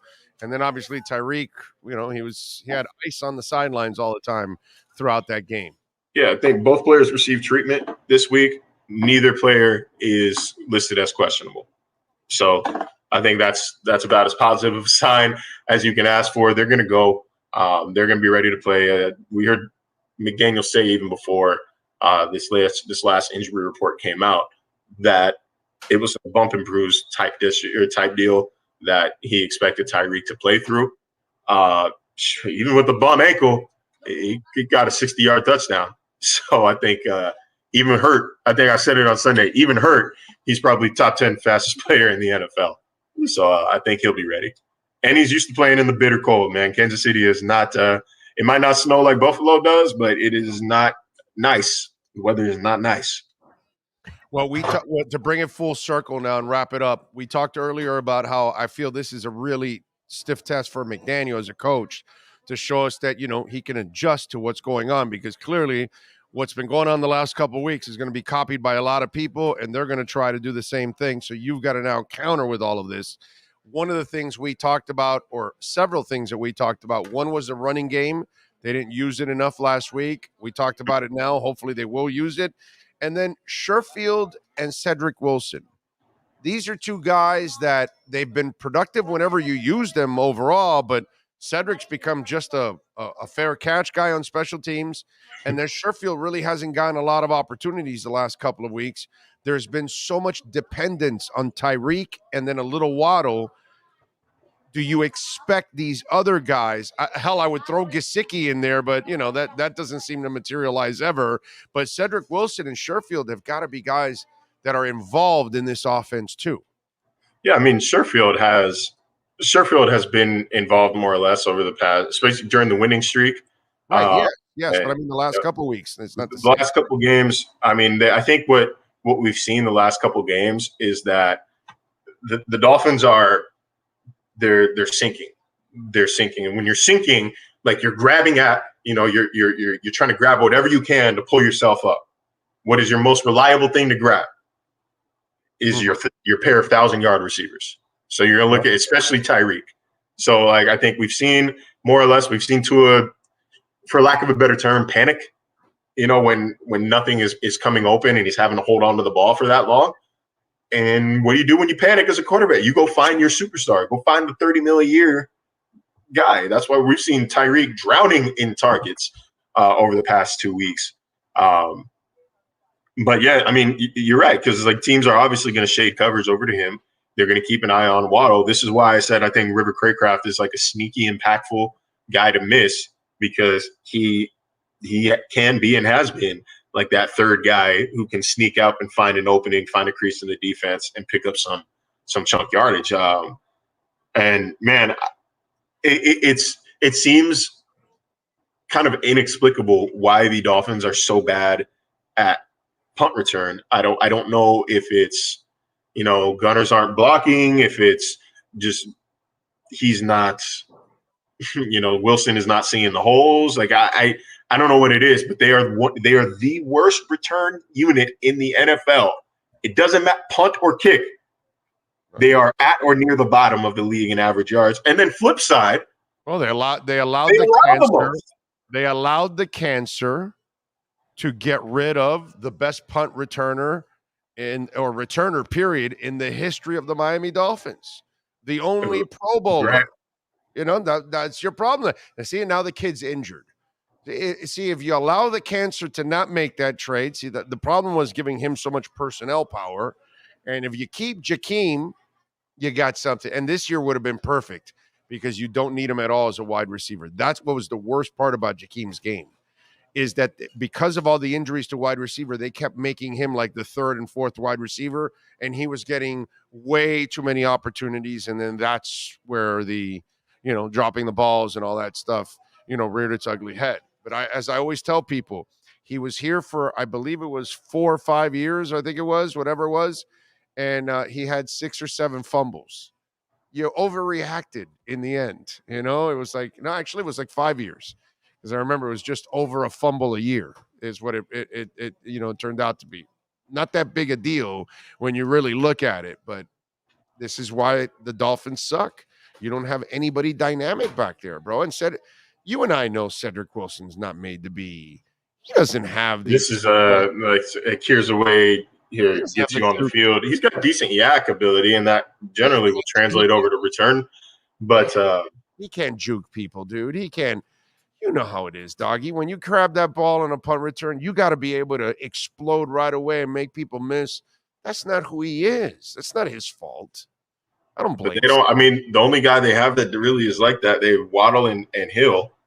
And I know. Tyreek hasn't returned punts since like his second year in the league. He's carrying enough of the load. You can't do that to him, bro. You can't. Yeah. Look at him. He's already injured from everything that he's doing at wide receiver. You're also going to put that's why I didn't want Waddle or Tyreek on. I get it on a fourth quarter at the end of a game. You're down by a score. You need some. Okay, so you put Tyreek or Waddle in. Those kind of situations I understand, but throughout the game, you need a guy that's a specialist, and I think they'll do that this year in the offseason. I think that they'll go find that specialist. They'll go find that middle linebacker. They'll go find another defensive back. The couple things that they need, I'm sure they'll try to go find that stuff in the offseason. But, yeah, man, returner, my brother, they ain't got nothing there, man. They are. I think that's where Lynn Bowden really could have differentiated himself this summer. Apparently they didn't see it. Yeah. They didn't see it. I'm with you. All right, follow him on Twitter at Marcel_LJ. Catches exceptional work there at ESPN. And yes, Dolphin fans, he's got the Dolphins winning this week, defeating the Buffalo Bills. That's his gutsy call of the week. Bold prediction of the week. That is my bold prediction. All right, well, we will talk to you in the post game. Be safe in your travels and dress warm. Really I got the Peacoat ready. Y'all get ready. I know everybody loves my game day fit. Everyone talks about the game day fits. This one's going to be nice. Strictly because of the Peacoat, man. It's a nice jacket. All right, there you go. But it better not be in Bills colors. Nah, I think it's like green and blue or something like that. Blue? I mean, green is. I mean, it's close enough. Green and purple, green and blue. I'm colorblind, bro. I don't know. I wish Haley was here. She would tell me. She's always my North Star. No Bills colors, Haley. What the hell's wrong here? Green and blue. What, because the Buffalo Bills have heard of blue. I'm not allowed to ever wear blue again. Like that's. It's not. Not like it was like. Game, damn it! It's not like it's like more green. It's like green plaid with like blue stripes. I think like it's mostly green with maybe some blue highlights in there. Like. No, it's not like we're going up to Green Bay and I got like yellow on, or we're going to Cincinnati and I'm rocking orange. You know what I mean? Like blue is one of those like, I mean, how many teams off the top of your head wear blue? There's like 6, I'm sure. So I'm just saying you could have picked another color that isn't red or blue. I only have 2 peacoats.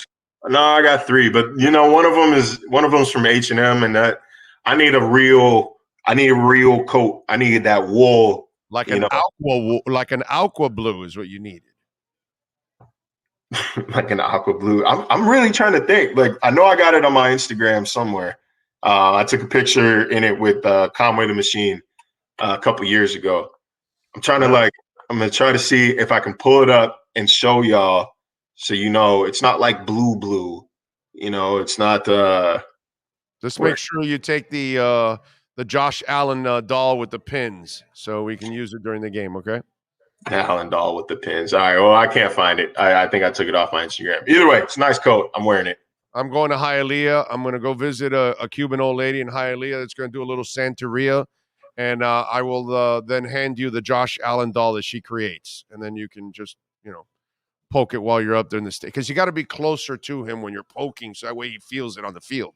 If I do it from here, it's too far away, but the spell works if you're inside the stadium. So we'll give you the doll, and you'll be up in the press box, sticking pins in it, and but make sure you do it when he has the ball, when he's about to drop back, and that kind of stuff. So that's kind of what we want from you. Okay. And while you get this doll, can you go find me a pair of gloves? I'm just realizing is my biggest concern now is I don't know where my gloves are. All my winter gear's scattered in boxes and whatnot. Like that's the worst part is not being able to feel your hands in that snow. I'm going to get some gloves for you. They will have a little Santeria in them, so at least you'll have some power also there too. So I'll tell the old lady to douse that too. So you got the doll, you got the mitts, and you're ready to go. Do you want them with fingers or without fingers? Oh, with fingers, man. I got a text. Okay. All right. You're going to text with that stuff? Oh, yeah, like the touchscreen gloves, man. That's the way. We got to get you. So I'm going to talk to Marino. We'll get you some isotoners.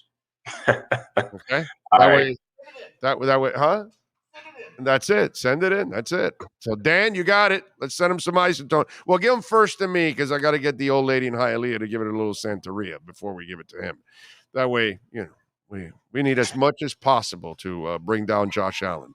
All right, Marcel, we love you. Be safe in your travels. Dress warm, and we'll have that doll for you in a few hours. In a few hours? All right, man. I trust you guys here. I'm in Hialeah Park right now. I'm at Hialeah Park Casino. Like the old lady lives a couple blocks away, so I just got to go over. She does a little Santeria, and I bring you the doll, and we're home free. Oh, there it goes right here. It might not even be blue. Like it is. Okay. Like it's like a very dark, like almost navy. Let me see if I turn down the brightness. Would that work? It doesn't work at all right now for me. No, it doesn't work at all. All right. Well, y'all can scroll. If you follow me on Instagram, find it, see for yourself. There you go. It's a green jacket. Damn it. Yeah, he's not going to be a traitor, is what he says. So that's the important part there. Follow him on Twitter, Marcel_LJ. Marcel, appreciate you, my brother. Thank you. Yes, sir. See y'all Saturday. That's right. Edge Energy Drink, myedgedrink.com. You get 10% off when you use our code Big O. Delicious, smooth, and zero aftertaste. The finest energy drink on the planet is off the chain, man. I'm telling you, you're going to love it. myedgedrink.com. Delicious, smooth, and zero aftertaste. 78 calories and a great elixir. You now have the edge. You now have the edge on the Miami Dolphins with the Edge Energy Drink Miami Dolphins Report featuring ESPN's Marcel Louis-Jacques. Get the energy drink that's delicious and smooth with zero aftertaste. You can only order Edge Energy Drink at myedgedrink.com. That's myedgedrink.com. Yeah. All right. 5-star tackle Samson Okunlola, right? The Pancake Honcho, has committed to the University of Miami. Right. The Hurricanes rise to number 3 in the 24/7 sports team composite standings. And then Manny Navarro now has an article also up at The Athletic of what it means for the U going forward. All right. Well, they're going to get their players. They better play better. And let's hope these 4- and 5-star guys are really 4- and 5-star guys. Marcel Acknowledge Us says, yo, do you watch WWE wrestling? Your thoughts about Riddle going to rehab? Yeah, we're not asking Marcel wrestling questions, Cap for Life. But we can ask Sean that, okay? We can ask Sean that. What do you think, Marcel? I mean, what do you think about what Marcel says, Sean? I think what Marcel would say is that the thing you have to remember is this. Mm-hmm. Matt Riddle, his gimmick is the stoner type, right? Okay. WWE no longer tests for marijuana. Oh, They've so done away with Spicoli that. Can wrestle now. Yes. All right, cool. So that is not what he's testing positive for. And it's the second time in about 7 or 8 months that this has happened. Yeah.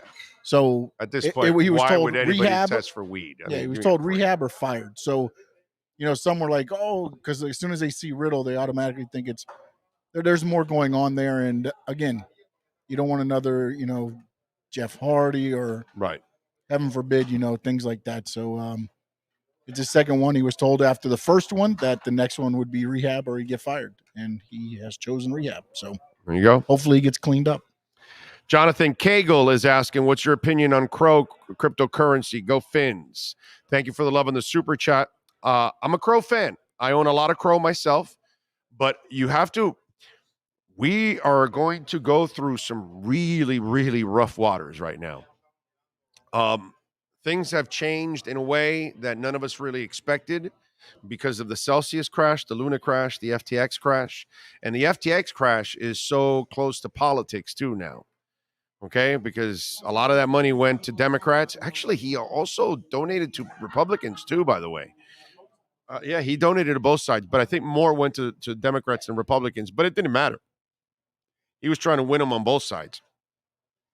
And because there's a lot of ignorance about crypto, like Warren yesterday, Senator Warren was like saying, you guys, you got to learn to separate the two.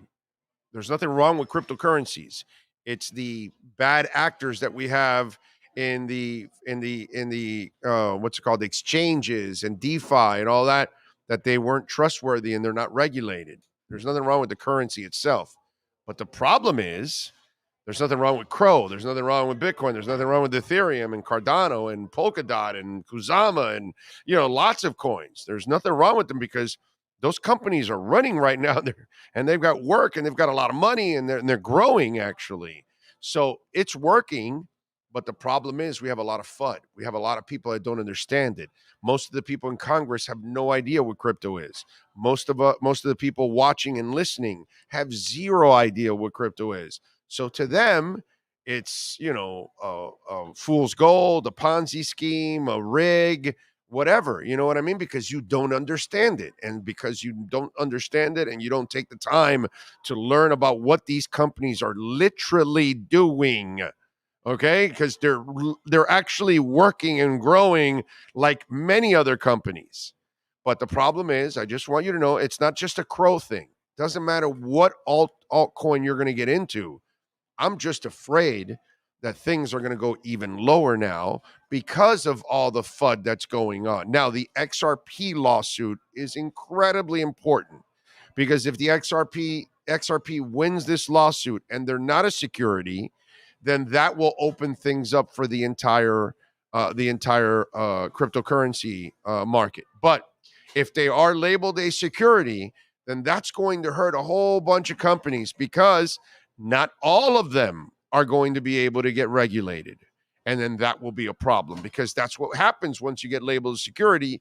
You then now go through different hoops to get regulated and to get approved and to be able to be sold in this country and do business in this country. And I don't mind regulation.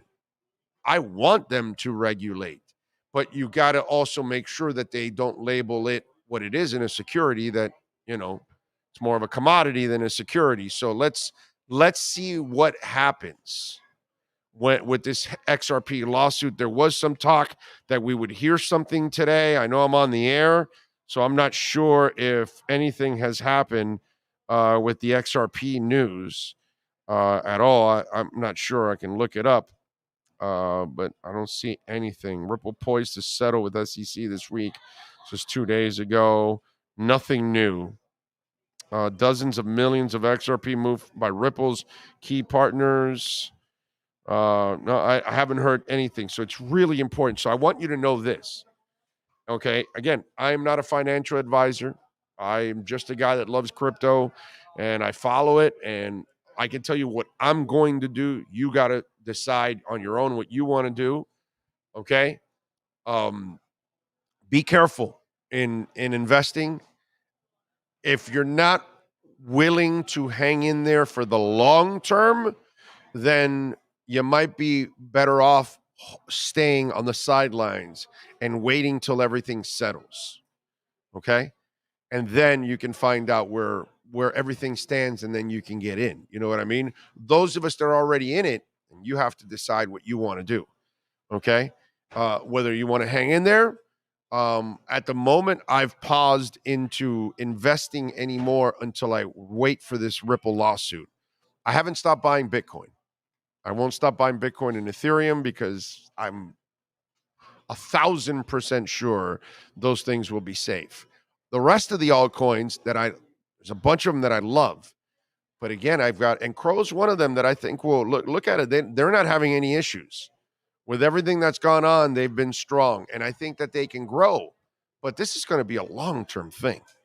So remember, if you're not willing to wait till the back end of 2023 and 2024 to really see your profits grow, then don't invest now, is what I would tell you. I would wait till the Ripple lawsuit settles for a few more months to find out what the feds are going to do with the rates. Because I think what you want to do is kind of wait till closer to the middle of the year, and then we'll start to get a feel for, okay, the feds will say, okay, well, maybe we can start to lower rates in early 2024 because we're not going to have any more hikes for the rest of the year. We're only going to have a 0.25% hike or something like that, and it'll be the last one. Once you hear that, that means that obviously things are, because we're now on the, we're now turning on inflation. It hasn't peaked yet, but it's close to peaking to then start to go down now. And so instead of going like this, we're now starting to go like this. So now that we're going like this, we got to keep that half moon going and then head on the way down. I would kind of hang in there a little bit more for those of you out there that haven't gotten into it and haven't done it. Those of you that are already in on it, you do what you want. You know what I'm saying?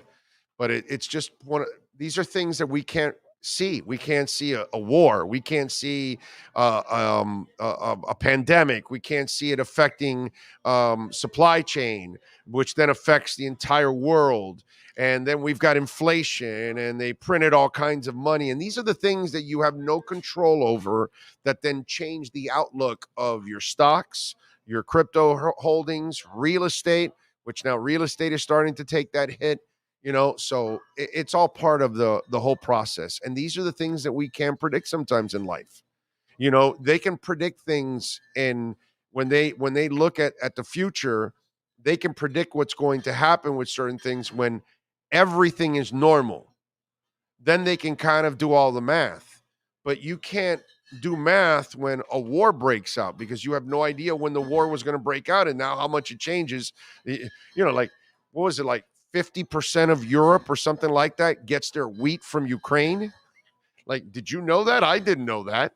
So then that affects all kinds of things that they want to do in Europe. You can't get your wheat. How are you going to make bread with all kinds of stuff? So now you got to get it somewhere else. And all these kind of things change everything that you and I could never predict.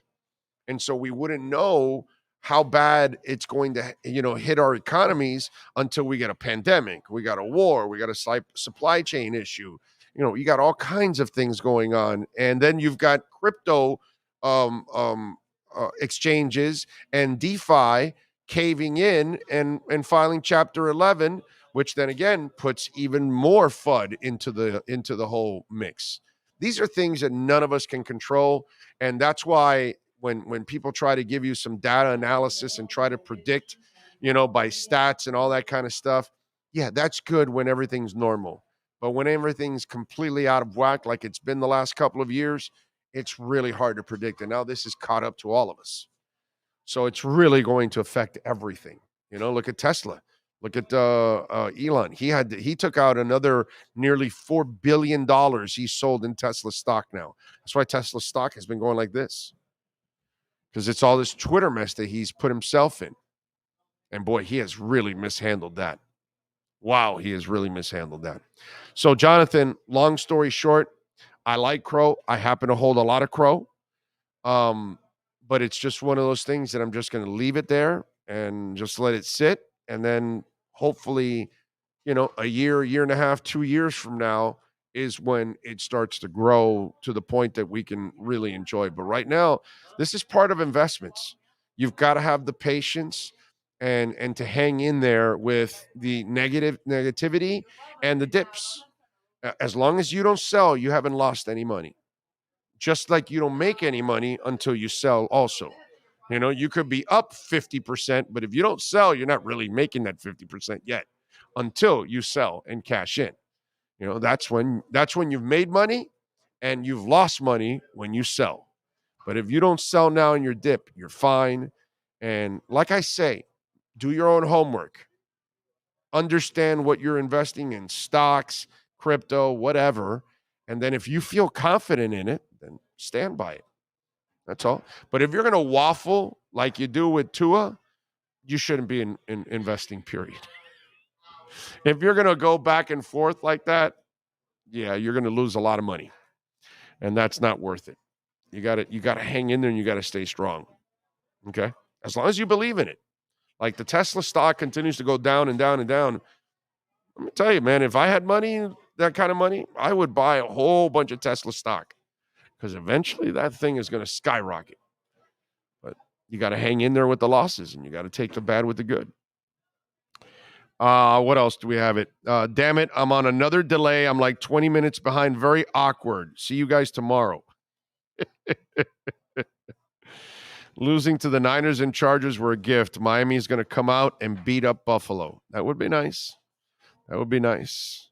Jonathan says, thank you for the crypto knowledge. I don't know if it's knowledge. It's just an opinion. But Jason Dowell says, Big O, I know this is pretty obvious, but with the extra depth coming back on the O-line, would you consider if the Dolphins are putting 6 defensive linemen out there and try to pound the rock? 6 offensive linemen.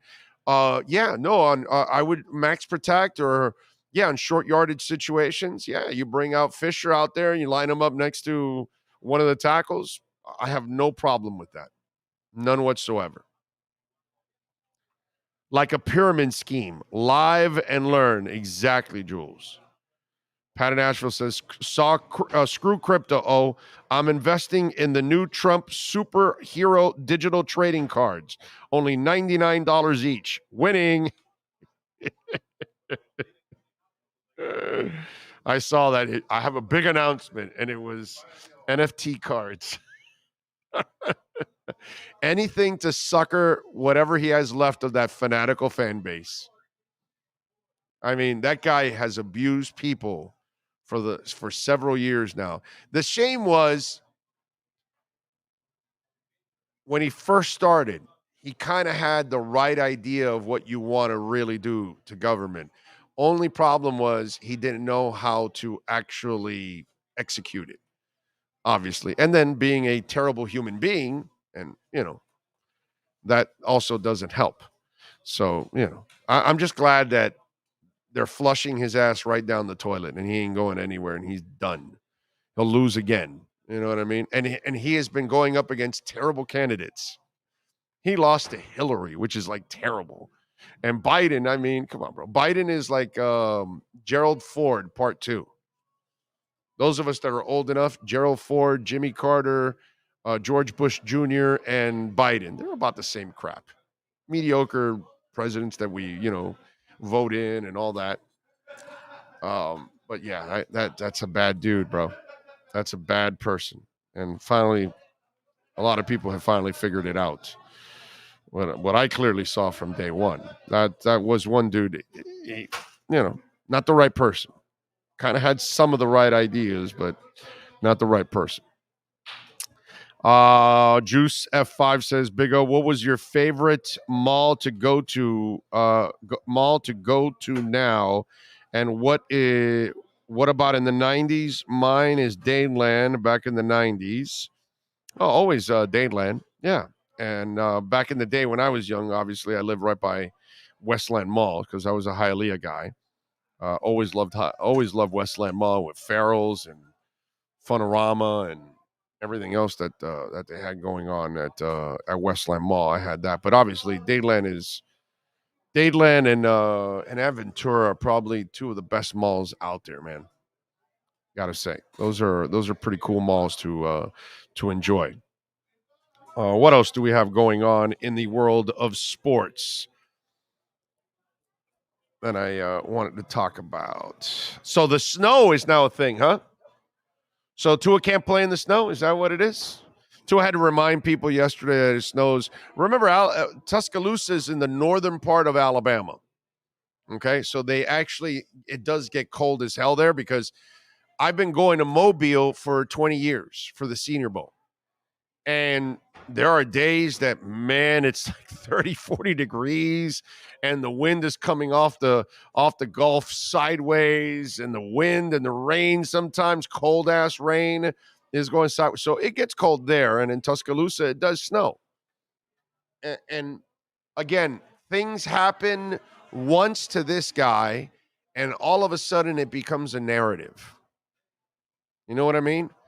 And I don't believe that this is the reason why you're going to lose a game. It's all mental. It's up to Tua. It's up to the rest of those players to go out there and treat it like another game. Are the conditions going to be great? No, of course not. It's going to be cold as hell, possibly snowing, whatever, freezing rain. It's part of the game. They got to play in it. You got to play in it. But again, it's the narrative. Oh, you're too short. Well, no, he's not. Oh, your arm's not strong enough. Well, no, it's not. You're too lazy. Well, no, he's not. You can't handle tough coaching. Well, that's not true. He doesn't want to be a captain. No, you don't have the whole story. This is what we've been dealing with for several years now. You know what I mean? The guy kicks ass for 8 games, has 2 shitty games, and all of a sudden, you got people just jumping ship. It's just the way it is. You don't remember the really good performances. You only remember the 2 crappy performances of the last 2 weeks. So all of a sudden, he must be the guy of the last 2 weeks, not the guy you saw in the other 8 prior games that he won. This is the kind of stuff he has to deal with. So then the narratives come out. Oh, well, no, the weather. No, that's it. He can't play in the weather. He's already shot down all the other ones. Okay? Including throwing the deep ball that now he's throwing it too much the last couple of weeks. Can't play in the snow. And what was this quote? It snows in Alabama, guys. So it'll be about coaching and execution on Saturday night. Not about the snow. You got to execute, and you got to coach them up. So let's hope that they can get that done. Hey, McDaniel is wearing a "Wish It Were Colder" T-shirt anyway. He's ready to go. Now, did you see this? The Dolphins have inspired a conversation. Yeah, they've inspired a conversation in the NFL. And guess what that conversation is all about? It's all about Jalen Phillips. Yeah. Roughing the passer. NFL executive and vice president of football operations, Troy Vincent, former Miami Dolphin, has confirmed that the competition committee will discuss making roughing the passer penalties reviewable this coming offseason. Vincent also suggested more players could be ejected for roughing the passer if such plays can be examined via video during games. Quarterbacks go down by a hit. Obviously, there's a flag on the field, Vincent explained about such situations at the league meetings in Irving, Texas on Wednesday, as he shared with Shireen Williams of Pro Football Talk. Should that player be automatically ejected, or should that be a reviewable play? That'll be a topic of what's reviewed. What should be reviewable? Do you want to add things to the bucket?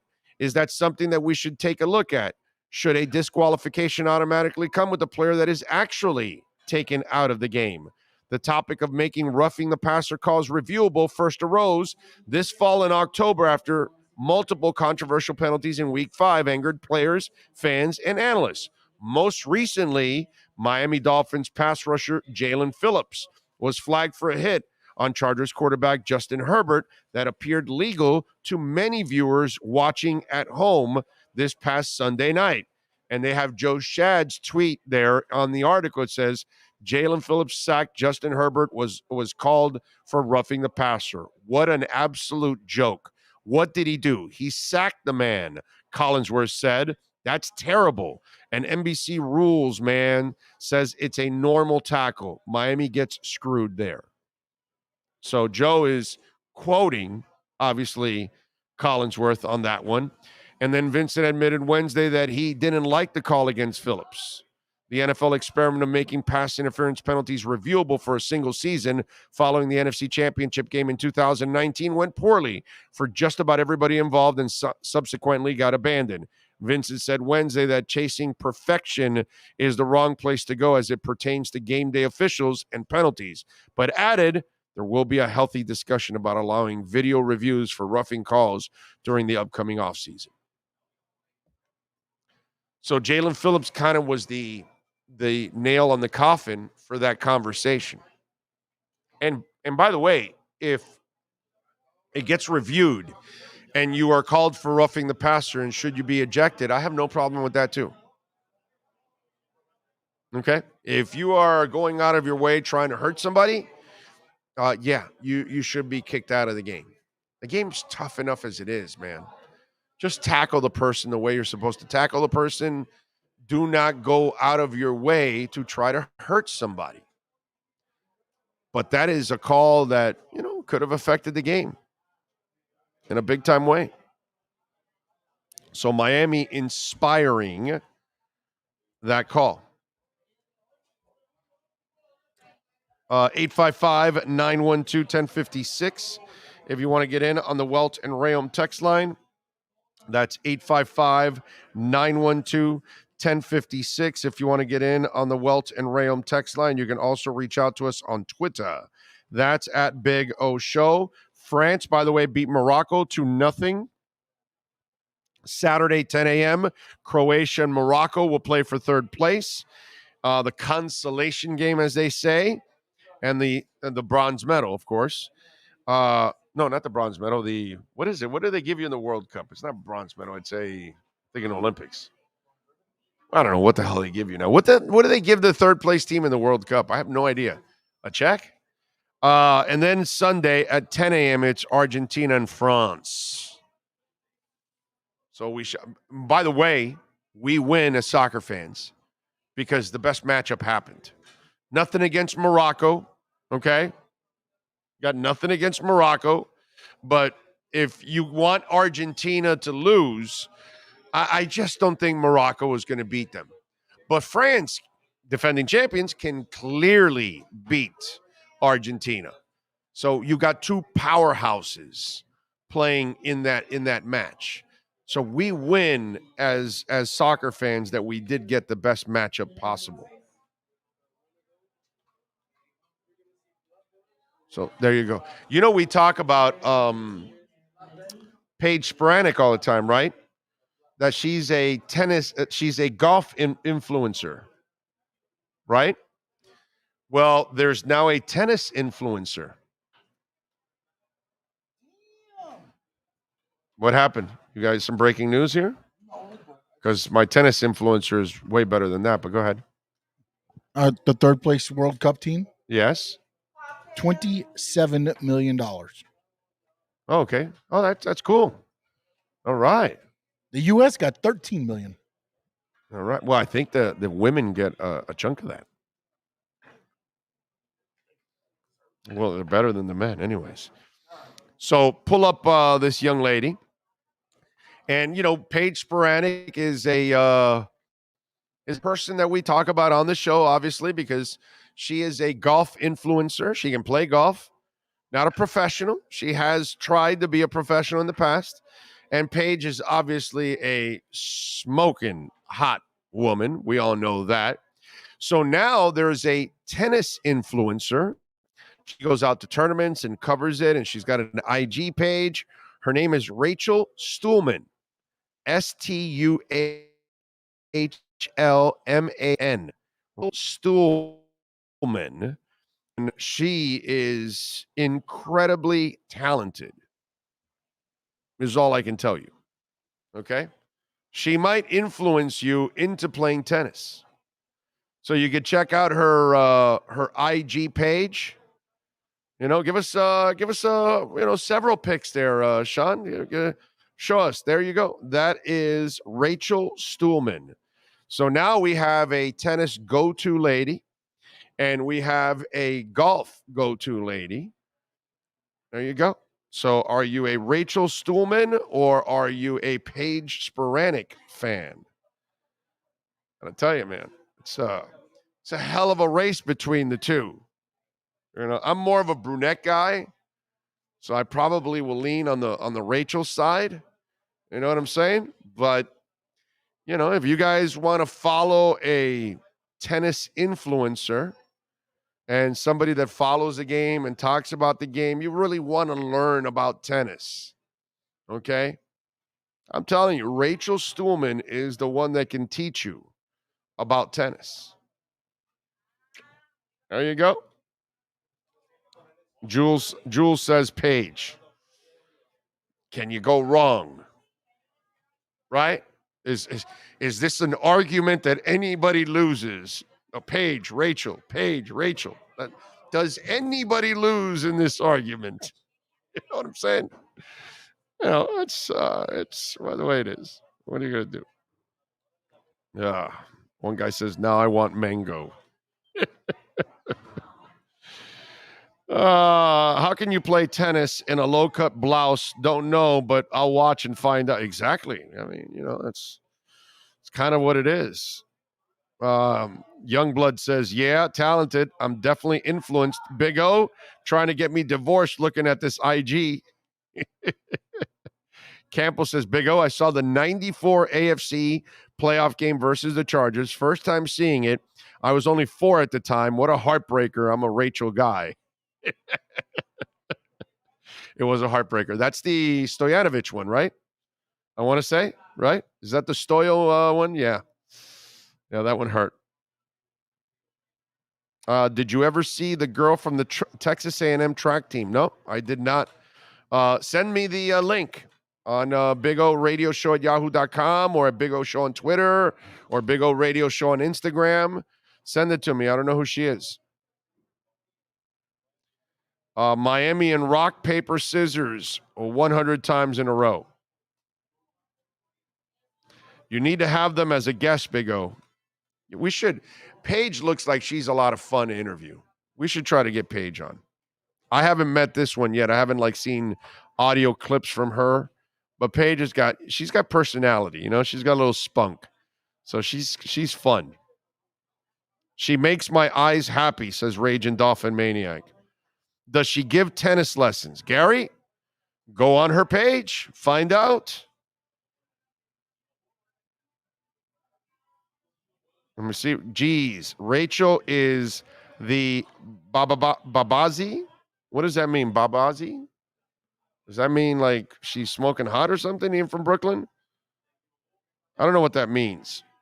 I guess you mean hot, right? You mean smoke show. Mike no-go zones. She's stunning. Yes, sir. Yes, sir. That is one zone you want to be at, Mike.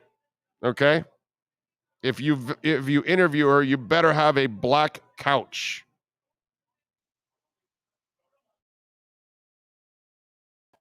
Don't understand that one. That one went over me. I'm not sure exactly what you meant by that, but me to my wife, relax, honey. I'm watching a sports channel.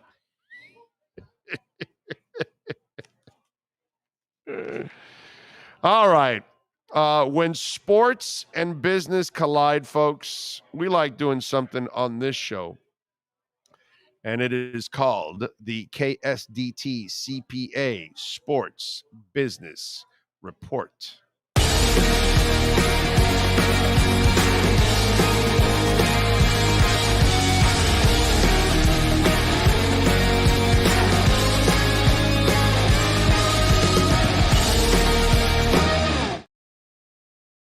The other day in the sports business, Forbes put out their the team values for the NBA. And we told you the Miami Heat were number 12 on that chart at $3.2 billion that they're worth. The Warriors were number 1 at $7.56 billion. So they're worth double of what the Heat is actually worth. Knicks were number 2 at 6.58. By the way, Pelicans, least valuable team in the NBA at number 30 at $1.63 billion. Orlando was number 24 on the list at $1.9 billion. Well, Forbes has released NHL values. Where do you think the Panthers rank, Sean? If you had to take a guess, there are 32 teams now in the NHL. What number would it be? Give me a number. 25. Okay. All right. Well, the number 1 team in value, can you guess who that is? Not good at the hockey. I'm going to say like one of like Detroit Red. Oh, not Detroit. No. Who's been good? No, just think really market. Oh, then the Rangers. Exactly. Because they also have Madison Square Garden. Yeah, I was just trying to think like the Vegas. I was thinking Vegas might sneak in. No, Vegas, I'll tell you now. Rangers are number 1 in the NHL at $2.2 billion. Toronto's number 2 at $2 billion. Montreal is at 3 at $1.85 billion. Chicago's at number 4 at $1.5 billion. Boston's at $1.4 billion at number 5. Then, number 10 is the Kraken already. Seattle is already the number 10 team at $1.05 billion, just over $1 billion. The Tampa Bay Lightning is at number 14, worth $1 billion. The Vegas Golden Knights are number 16 at $965 million. So now we're under the billion. The Coyotes are the worst valued team in the NHL at $450 million. The Florida Panthers are number 2 at 31 at $550 million. They are the second least valuable team in the NHL. Tampa Bay's at 14. The Panthers are at 31 of 32 teams in value. And these guys have put in a boatload of money into this team because they haven't won, because there's no value in the team until you win, until you have, that fan base, that money that's constantly coming in. Guess, when you look at it, you know what I mean? Like Tampa's been winning titles, so they probably have built fan bases now all over the country and all over the world that people are buying their shirts, and so there's a money thing that comes with it. The Panthers haven't had a lot of success. What's their value again? $550 million. By the way, don't they just want you to know, MLS expansion is $500 million. Yeah, I was gonna. And don't they own the? What is it now? No, they don't own the arena. They don't own the arena. No, that's Broward County. They built it. Okay. Then they built it. All right, that's why I was thinking. I was like, man, that seems real. Okay, yeah. I thought the owners owned that. I think they own the practice facility that they have now. That they're the new one they're doing in War Memorial. Yeah, I think that's what they own, or manage or whatever. I guess that's about right because it's basically all based on attendance and everything else. Yeah. So they have to win. They have to do a lot of winning so they can start to climb up. Wow. But the Panthers are number 31 in value. Yeah. Yep. And speaking of the Panthers, by the way, tonight they take on the Penguins at 7 o'clock at FLA Live Arena. Penguins are 17-8-4. Panthers are 14-12-4, and they got to, pick it up. The Heat last night, they did enough to beat the Thunder. They had that third quarter again. I mean, Jesus, dude. They just hung in there 110-108 without Butler, and they barely beat the Thunder 110-108. Tyler was awesome. Record night for him, 9 of 17 from three-point range. What were you going to say? I was going to say, I just thought about, because Ira put out that, how they do the 2-minute report or whatever, the last 2 minutes of the game. Yeah. With 1.5 seconds left, the NBA saying they should have called the foul on Dedmon. Right. So. Whatever, bro. I mean, it's just that league, when it comes to their officiating, it's the worst, bro. In all of pro sports, it's disgusting what the NBA does. But anyway, so the Heat last night, they barely got the victory. They've got Houston tonight at 8 o'clock. We've got Thursday night football also tonight. So Panthers, Heat, and Thursday night football all going on tonight. Hopefully the Heat can win again, because they are 14-15. They need to get this win just to get to 500, man. Should be an actual decent Thursday night game, I believe. It's the 49ers and the Seahawks, right? Yeah, and the Seahawks got their running back. Yeah. So that will give them the balance that they need. Walker, I think is the kid's name. Okay. The running back, Yeah, he's back and he's good. He's a physical runner, man. I really like what I've seen from that kid this year. Hoping the Dolphins can find a Ramondre Stevenson or a Walker or somebody like that next year in the draft. Hope they get a badass to run the rock. Let's put. Bitbop 66, Big O. You mentioned Westland Mall earlier. It was a great hangout when I ditched school in the early 80s. What was your favorite video game? Love Robotron. Oh, dude, you and I love Robotron. Robotron is one of my favorite games of all time, man. Yeah. I'm a huge Robotron, Moon Patrol, obviously Donkey Kong. I was a big Donkey Kong guy. Not Junior, Donkey Kong. Love Space Invaders too back in the day, but definitely, man. Moon Patrol, Robotron, those were some of my favorite games to play. Galaga, also still a Monster Galaga fan. Dig Dug. I have a cocktail table Dig Dug in my house. I love Dig Dug. That's a great one too. Nice call by you. Does red light therapy work for hypertension? Let me see if the doc can answer right now. Okay.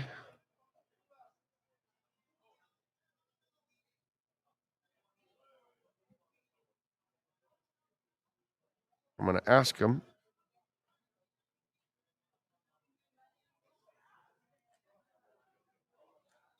Okay. I just sent the doc your question, and let me see if he answers. Okay.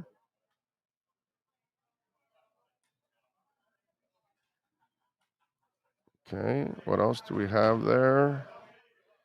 So I hopefully I'll get a answer. Gyrus. So I remember Gyrus. That's the one that you would go around and then they're coming up after you. That Gyrus is pretty cool. That's not a bad game. Cubert too. Cubert was fun. I like that. Dude, Defender. God, Stargater Defender. Holy shit, I sucked at that game. I could never get good.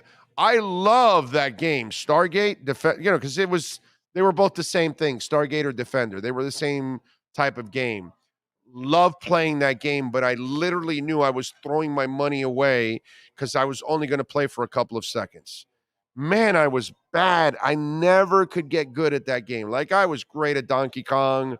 I was great at Moon Patrol. Q-Bird, I could play the hell out of that. Space Invaders, Dig Dug. There were several games that I was really good at overall. I got to tell you something. Defender, Stargate, God, I could never master that game. It's like Asteroids. I could probably get through, if I remember correctly, the first stage or maybe the second, and then after that I was done. The third one when they were like faster, and I would never survive or anything like that. I was never that good at Asteroid either. Centipede I enjoyed. That was pretty good. I enjoyed that one back in the day. Oh, track and field. Gah! Love track and field. Oh, track and field was awesome. You better be worried. You better.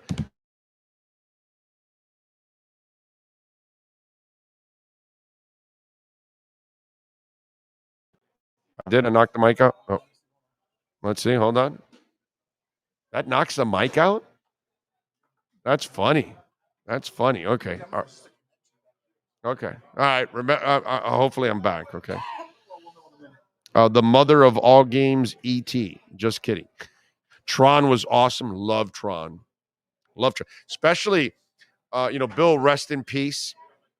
And last Friday was his 1 year anniversary. And Bill loved Tron. That was one of his favorite games. And if we ever were traveling and we would run into the stand-in Tron game, not the regular one, but the one that you literally were inside of it, dude, Bill would freak out. He'd spend all his money playing there. He'd stay on that one because that one was really, really cool. I wish I could buy that Tron game for my house. Not the regular one, the one that the complete one, the one that you stepped inside. That was freaking awesome. That's one of the best video games of all time. Love that Tron. Oh, that was so awesome.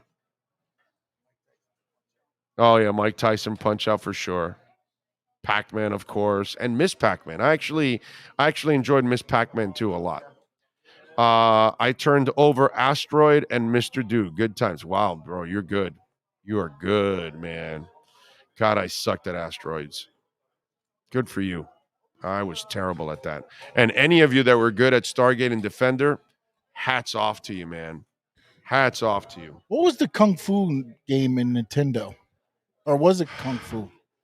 Where you fought on like the pier and I don't think it was called Kung Fu. I think it was called something else, and I know what you're talking about. Yeah. And there was also a wrestling game that I used to like back then too, where you had the little mask guys and all that. I don't remember the wrestling one. Oh, love that one. Okay. I don't remember what it was called. Or I remember the 7-Eleven by us used to have the Nintendo game machine.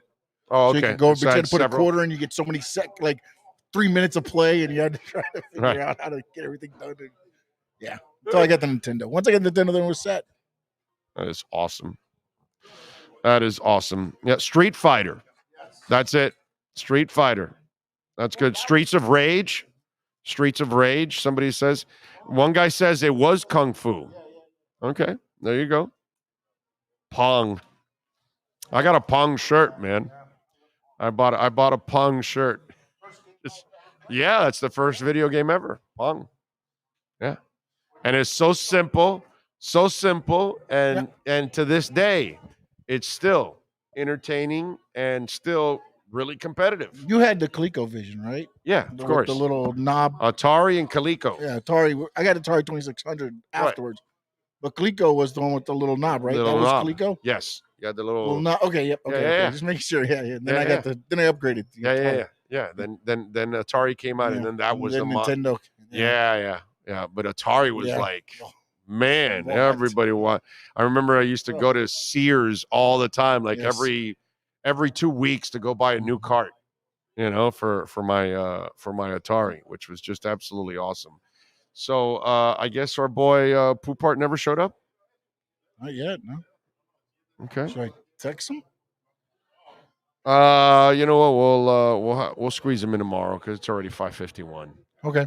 Yeah, I'll reach out to him and we'll. Sorry, with the time Marcel came out, I thought maybe I'd text him to come in later. I would have. Yeah, no, but I mean, it's just like they have the links.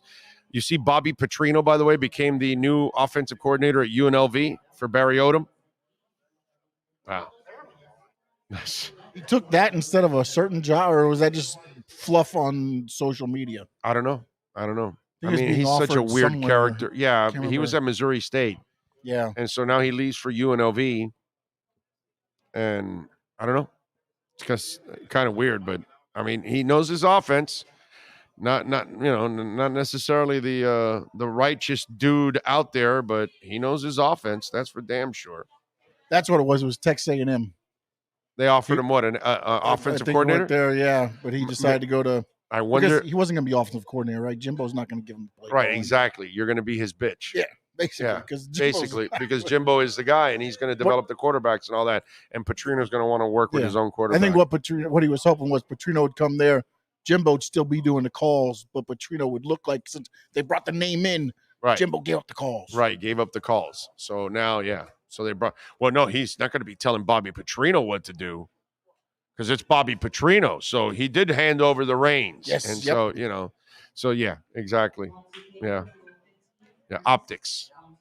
Yeah, that's what it is. Poupart, no call, no show, no job, LOL. That's it. That's it. That damn Poupart. What a slacker. Tell you. Atari's Pong. So it was Atari the Pong, is what you're saying? Is that where we were playing Pong? I thought it was. How about in television? Oh, I remember that. I mean, is that which one was it? When you had it was. I think it was Coleco. I think you're right. In television came after Atari because it was kind of competing with Atari, if I remember correctly. Yes, it was never as good as Atari, by the way. It was then Nintendo's the one that then really crushed the rest and really put everybody down. You know what I mean? I still have my Nintendo somewhere. Oh, make sure you got cardboard. What do you mean, the box? No, you got to put the cardboard in those. By now, those or the cartridges, right? Yeah. Cartridges, you got to put them in. You got to push them down. Put the cardboard to hold it in place.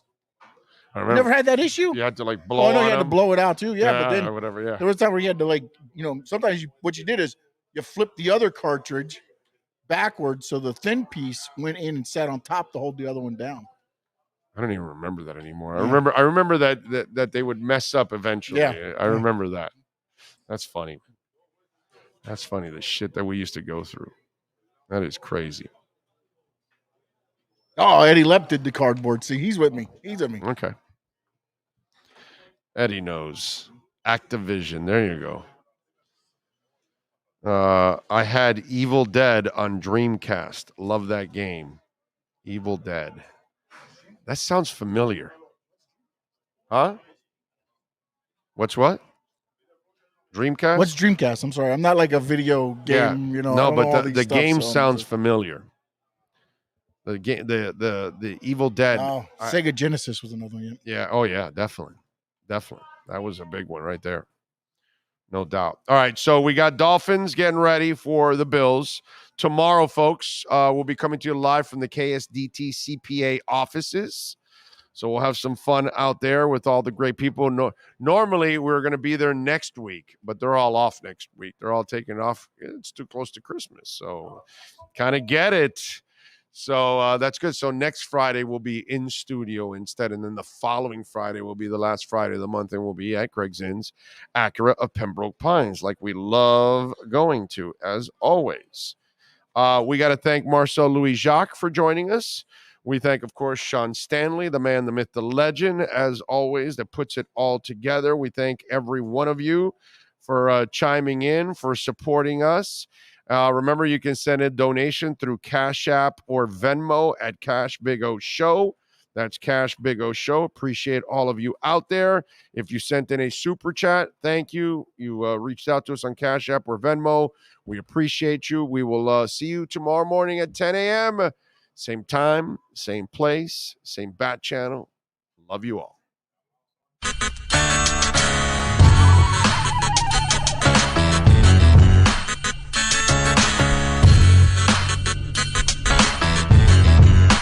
This is the